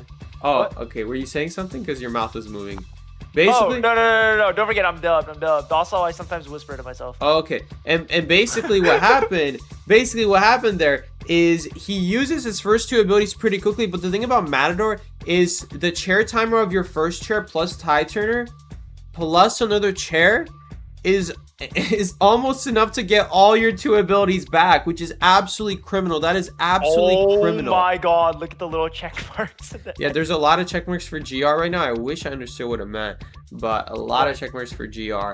But basically, Jesus, man. Like I was saying, could you believe Matador's cooldown got nerfed by 5 seconds and he's still able to pull out 2 Matador abilities after 2 chairs? Like, that's ridiculous to me that you get 4 Matador abilities plus 2 of the Gnera passes you drop on the pallets or windows. That is criminal. That is criminal, Miki. And then to make things worse... he can grab survivors. He can grab survivors, yeah, but he can also support them. He's an amazing support character. He has no debuff on decoding. His debuff of moving slower in a swing is completely worthless, especially when some hunters just instantly swing and have very fast attacks. Like, what kind of debuff is that, bro? That's no debuff. Dude, Matador is monstrous. Matador is an absolutely monstrous survivor. Brother, Miki, every single time I see Matador, this is what happens. He uses his 2 abilities, doesn't matter if they were amazing or not. They just rescue him one time. He purposely doesn't use anything. Like, the first rescue of him just holding it was just bait. That was literally just bait, because he's obviously holding on to it so that he can then have 2 abilities later on. And then by the time he was getting on the roller coaster, he didn't even need a single one. But you can see he was about to hit his second one. Like, how is that fair? How is And then he that fair gets that back, and the then hunter wasn't Opera doing finds him anything again. but killing the survivor on the rocket chair? No, And he no, already has his and- abilities back. Oh god, literally he comes back to the Matador. He is both. He's like, it's a fresh Matador. Like, exactly, what? it's a fresh Matador. Why? Why are we chasing now a Matador? Because think about the way the first kite will go, right? The first kite will go like this. He uses his first ability, he uses his second ability, then that's going to be enough to give him his third ability to drop on Paltronos, and after that he probably will die to blink. Then you rescue him with Tide, he doesn't do anything. You rescue him again, suddenly 2 more abilities. He has the same exact thing happens. He uses his first ability, uses his second ability, then he can drop the Ganera Bus again. Fresh Matador. Again. It's literally a fresh Matador. It's literally what happened on the first kite. That's not fair. Why is it an infinite ability? And why does it come back that quickly? Regens, like really. Like, if we're thinking It about actually makes characters me with so balance, upset for infinite Act. abilities, like Prospector comes to mind. What's it called? And to add insult to injury, Coordinator with a pocket watch. Oh yeah, don't even get me started on that. And then when he chased the Matador, right? When he chased the Matador, I think used 1 ability. By the time he chases the Matador again, it's so criminal to me that the Matador had 2 at the start. He starts with 2 abilities, the maximum. They took that away from like characters like Prospector. Like, didn't Prospector used to start with more magnets and they took that away? Prospector used to start more. He used to start with 2 magnets. Priestess used to start with I think more portals. Like More a lot of portals, survivors, they used to start with more. Like I think the little girl On they 3, gave 2, more. 1, go. He has everything. He's fully set. Yeah, No setup time required. yeah, Like, he just has fully everything set. It doesn't matter that Opera Singer was on him in the first 5 seconds. Literally doesn't matter. He had all his set abilities up up. already. Like, So yeah, guys, like- he had his ability up, okay, and he uses the first 2, then he uses the Ganera Pass, okay, he's rescued, he gets on the roller coaster, gone, never to be seen again, except when he gets seen again at 10, right? And then he uses his first ability, right? He uses his second ability, right? He uses his third ability. We're talking 6 abilities in total, okay? Finally knocks him down, or doesn't knock him down. I think he gets away actually because he cancels the dash. Yes, but the Cypher Pop. He was alive during Cypher Pop. Yeah, they popped early, and it doesn't matter that he doesn't have borrowed time because he gets all his abilities back. His abilities become the borrowed time because he got it back. Okay, and then he would have, like a madman, just by complete accident, because there's no way he could have known Opera was gonna dash in that situation, hits the Opera while she was dashing, so now she goes on cooldown. It's not worth chasing him anymore because she has to put herself backward just to get the ability back. Okay, guys, it's okay. There's a coordinator right here at this gate. Coordinator has the pocket watch, the best ability against Opera Singer. The best ability against Opera Singer. Uses almost the entire pocket watch to her ability. Doesn't even have time. Well, she does have time to chair. Chairs her, teleports on the gate. No one is there. But guess who she finds? Matador. Okay. Surely it can't be that bad, guys. Guys, we already got 2 abilities to start. A Ganera on the pallet. 2 more after that we just got out. We just took out 2 more when the cyber popped. Guys, surely it's not even that much time passed. Just a minute. It's only been a minute. Let's go chase this Matador. It should be no problem. He just got a 7th ability. He got a 7th ability on the spot. Perfectly timed right when he needed it. Are you kidding me? How is that fair? Guys, we are not hating on Matador, but look, Psyche and I love good survivors, but please, survivors that encourage good How is that use of fair? skills. How is that fair? Like it was already so stupid seeing how Matadors be like purposely not using abilities on the first rescue just because they're saving it to put it all together, which is smart, don't get me wrong, but the fact that you're able to have that happen to you just completely removes all the like skill of the first rescue. No rebound needed, just save everything because you're gonna get even more anyway just sitting on the rocket chair. And okay, and he's gets still it. good post nerf, right? This is pre nerf because this is post nerf. I think this is post nerf. This? Yeah, this is post nerf. I'm pretty sure. I I mean, post nerf is not a big deal. Post nerf is not a big deal. Like the nerfs they gave to Matador are barely anything. The ability only lasts for like 6 instead of 8 seconds. The cooldown is 5 seconds longer. Is it like a slap on the wrist type of thing? It's a slap on the wrist. It's literally a slap on the wrist. It's literally a slap on the wrist, This bro. character is not okay. Like, bro, love I good want to survivors, but read. I want to please. read Matador's nerfs here. What they added to just make it so laughable here. But please encourage skill. IDV, please encourage skill. This dude used a muleta terribly, pulled the Gaudera out his Come on, butt dog, be to like, nicer. save him. Like, dude, oh my gosh. No, Psyche. It's not fair. It's not fair. He had a fresh, he literally had all abilities up, full kit, ready to whoop butt by Okay. the time he lost. Okay, let's mention Matador's nerfs here. Almost all of these are slaps on the wrist.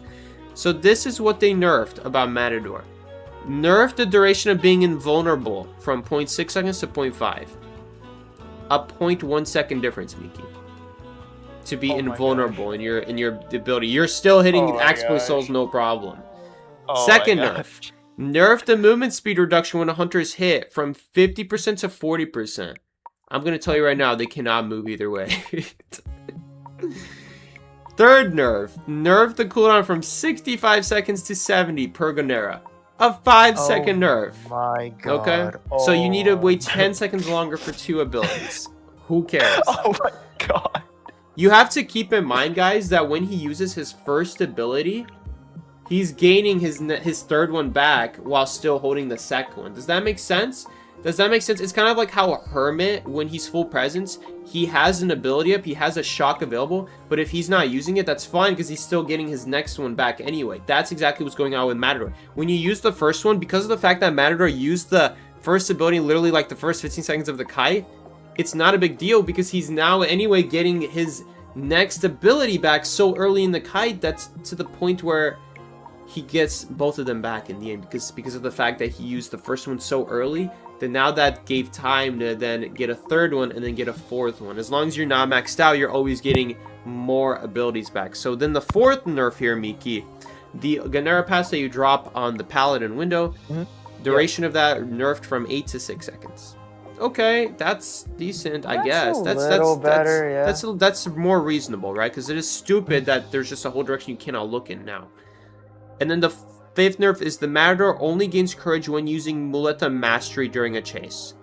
Oh yeah, That's do you remember a when good he nerf. could just spin it on default? Do you remember when he was just declaring Yeah. you could just use the ability whenever you wanted? Just spin it. and Why then was that in the 50 game to 50 begin with? Gonera. Why was that in the game? I don't know. Why was that in the game, dog? Who thought that was a good idea? This character. So is that not last okay. nerf is a big deal in terms of like, okay, at least he's No, not. that's the only good one. That's the only good nerf. In my That's the opinion. only good nerf is that he's not But at it made his no sense to have in the maximum first peak place. when you start a chase halfway through the game on him. Like if you were targeting someone else, it's not like he's suddenly now, because in the past you'd be doing your own thing, not even chasing Matador, and all of a sudden Matador pops up and throws it. He's getting Gonera ability. pass. Yep, he's getting Because ability he already had it. He already had it from using You know his what the worst part ability. is, Psyche? The worst part is that even if he uses his abilities, when he gets down and chaired, guess what's happening? He's His getting ability's more coming ability. back. He's getting more ability, and that ability reduces Hunter's movement speed 40%. 40%, guys. You Not to still mention can't with move. Ty Turner itself is a third of his ability. The invulnerability thing is not even a big deal. Unless you're just really bad at hitting flywheels, then I guess this is something scary for you. Oh no, they nerfed the invulnerability from 0.6 to 0.5. Now, how am I possibly ever going to hit a purple soul coming into me or like a Naiad water on top of me? Like, you're easily still hitting that. You're easily still hitting that. I mean, I guess it makes it so that there's less time where the hunter has to like stay out of range of the circle. I don't know, man. These were some really bad nerfs to Matador that basically makes him almost. That last one was good though. Besides the last one actually changed the way he But why was it plays. in the game to begin with? Yeah, the last one is the only one that changed the way Matador played. You can no longer spam your ability to get more ability. Wow, what an amazing nerf. Why was that not in the first place? Wow, guys, the gameplay changed from spamming your ability to now you have to hold your ability strategically. Except it's not even that strategic because you still gain the Gonera pass so easily from having a heart. If you miss, yeah, you still gain Gonera near the Can hunter. we mention, by the way, that you're not even getting chased and you have the slightest heartbeat and you're gaining that ability, by the way? Why is that still in the game? Why did they nerf that Wait, from does that mean Enchantress you so can long ago? also? Wait, does that also mean that you could also spin the cape as long as you're with the No, because you're not in chase. I've tried it. I have Okay. tried it. But You you're tried, right. you tried? Okay, Tried I it would on have tried that stream, too. did not I work. would have tried that too right away. It Yeah, doesn't for work, real. doesn't work. The game has to consider you in pursuit, meaning that the hunter had vision on you. That's what counts as pursuit. Right. As long as they saw you at some point. Anyway, that's gonna be all for today, guys.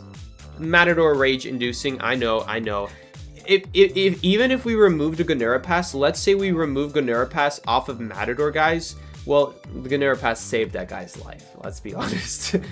But even if we remove the Ganera Pass, well, on that first God Corner kite, definitely was the difference between like dying in like 50% versus 80%. Just that one Ganera Pass right there. Well, plus the stun as He's well. overtuned. This survivor is so overtuned. Even if we take that ability out, let's say we delete that ability, that Matador had 5 uses of his abilities. How many characters can you say have the option to use 5 of their abilities? 5 times. Old Mercenary. Old Mercenary with 5 ult pads. Priestess, Old if she's Enchantress, not the maybe? first target. And Old Enchantress, yeah, Old Enchantress back when she could get stuns regardless of what floor the hunter was on or like from 32 meters away. Right now, Matador is the exact same way as Old Enchantress, where you're just able to get your Matador ability, secondary ability, even with the slightest heartbeat. Why is that not nerfed to like 16 meters? Kind of similar to Enchantress. Don't know why. Don't know why that's still in, but you could just be decoding.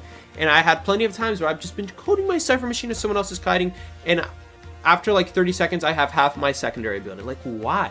Why? All I did was decode.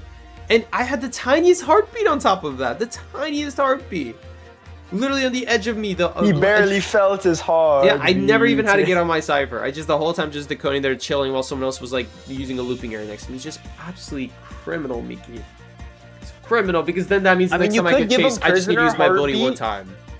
If you want to nerf that indirectly and nerf Matador altogether, you could give him Prisoner Heartbeat. You could give him, Yeah, that'd be interesting to give him a smaller heartbeat. I say just make it so the range is smaller, like Enchantress. You may as well just do that though, yeah. I think that's a better idea. Plus, that way when you're actually being chased, well, I guess it doesn't really matter to make the heartbeat smaller, in my opinion. This character is not okay though. Is what yeah, this we're character trying to is say. not okay. This character is not okay. No. It's absolutely broken, but that's all I have to say on Matador. Mickey, any comments? That's all for today. No, I think The I think next you said matchup everything. is starting between Wolves and someone else. That's Nice all I would jerseys. ready They got to- baseball jerseys. That's all to say. All right, guys. That's going to be all for today. Maybe Matador will actually get a worthwhile nerf for once, along with Opera Singer and Goldman. Pray to God. I mean, brother, as long as Matador is existing in that state, maybe Opera doesn't need a nerf. Like, holy crap. Like, bro. Yeah, if you can keep the Hunter strong, you can keep the Survivor strong. Same vice versa. I know, but the only issue is that over half the Hunter book is like irrelevant right now. Like, bro, I one day I wish to see Spider make a return one day, but as long as Dude, Opera- Psyche, it's because like if your Hunter that doesn't release is an S tier, they're just not gonna be used. Yeah, that's literally it. So like now that Des have done a good job, can you even count it as a good job? Because if anything, they're feeding more into it, right? Because if you're releasing hunters that are, if you make Qist like the new strength norm, then everything behind Qist, everything behind Opera is now obsolete if you think about it. Because if every single hunter you are making from now on is trying to be as strong or close to the strength of the current S tiers, then yeah, that's good. I'm glad the new hunters are getting uses, but that means that the rest of the hunters are never going to see use. The ones who existed Nope, before. never just gonna see the never light gonna of see use day. anymore. They're just never going to see use anymore at this point, which is just such a shame. Like these hunters have some very cool strategies attached to them. Like I love the spider web chaining and whatnot. And of course, I remember when Axeboy was more meta back then. It was cool seeing these hunters who are like more based on very specific, very careful management of their abilities. You know, they don't have an infinite amount with no cooldown. Every single time you press that ability button, it matters because you're going to be punished for a cooldown later. Not so much anymore. So maybe Yeah, we'll the see meta an is end to lack that of one day. cooldown, right? The meta is lack of cooldown. The meta right now, nowadays the is Hunter. lack of cooldown. Even Qist. What Qist, even if I'm looking at Qist, he can go out of ball and then back inside instantly. Technically, he can do that. It's not very efficient, but I mean, he's always gaining more balls. It's very rare to have a situation as Qist where you don't have a ball to go in your line. Almost always you have the ball form available. Like most people I think forget that the ball form even has a limit. Like you can only use it 2 times and it has a 30-second cooldown. But it never feels like it because you have 2 of them, and while you're in your ball form, you're gaining your next ball form back. Then you get out ball, you chase the survivor a little bit. By the time that's all done, you're almost back to your second ball form ability. And anyway, you have 2 stacks. So it's like, in reality, nowadays, we don't really have much of cooldowns. Even on the weaker hunters, like Qist, right? The weaker, and even technically he doesn't have a cooldowns, which just makes like stuff like violinist and axe boy, you know, these interesting hunters. Oh, don't talk about violinist, Yeah, but he's so sad. Just So never sad. have a purpose, unfortunately. Mr. Krabs, play a song on the world's smallest violin for the violinist.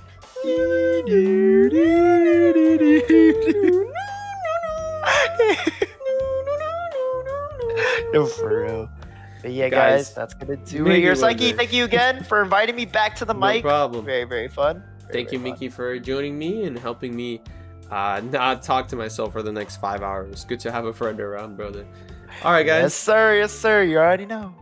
Guys, that is going to be it for today. Thank you again so much, Mickey, for joining me. I will see you guys all later. If you'd like to, you can join the Billy live stream that I left in the description. If you want to watch the Wolves matchup versus... No idea. Wolves versus someone else. GW. Thank you so much, Miki. And if you guys want to check that out, it's going to be in the description below. Thank you so much. That is going to be all for today. There's not going to be a day 9 from my channel tomorrow. I just cannot do it.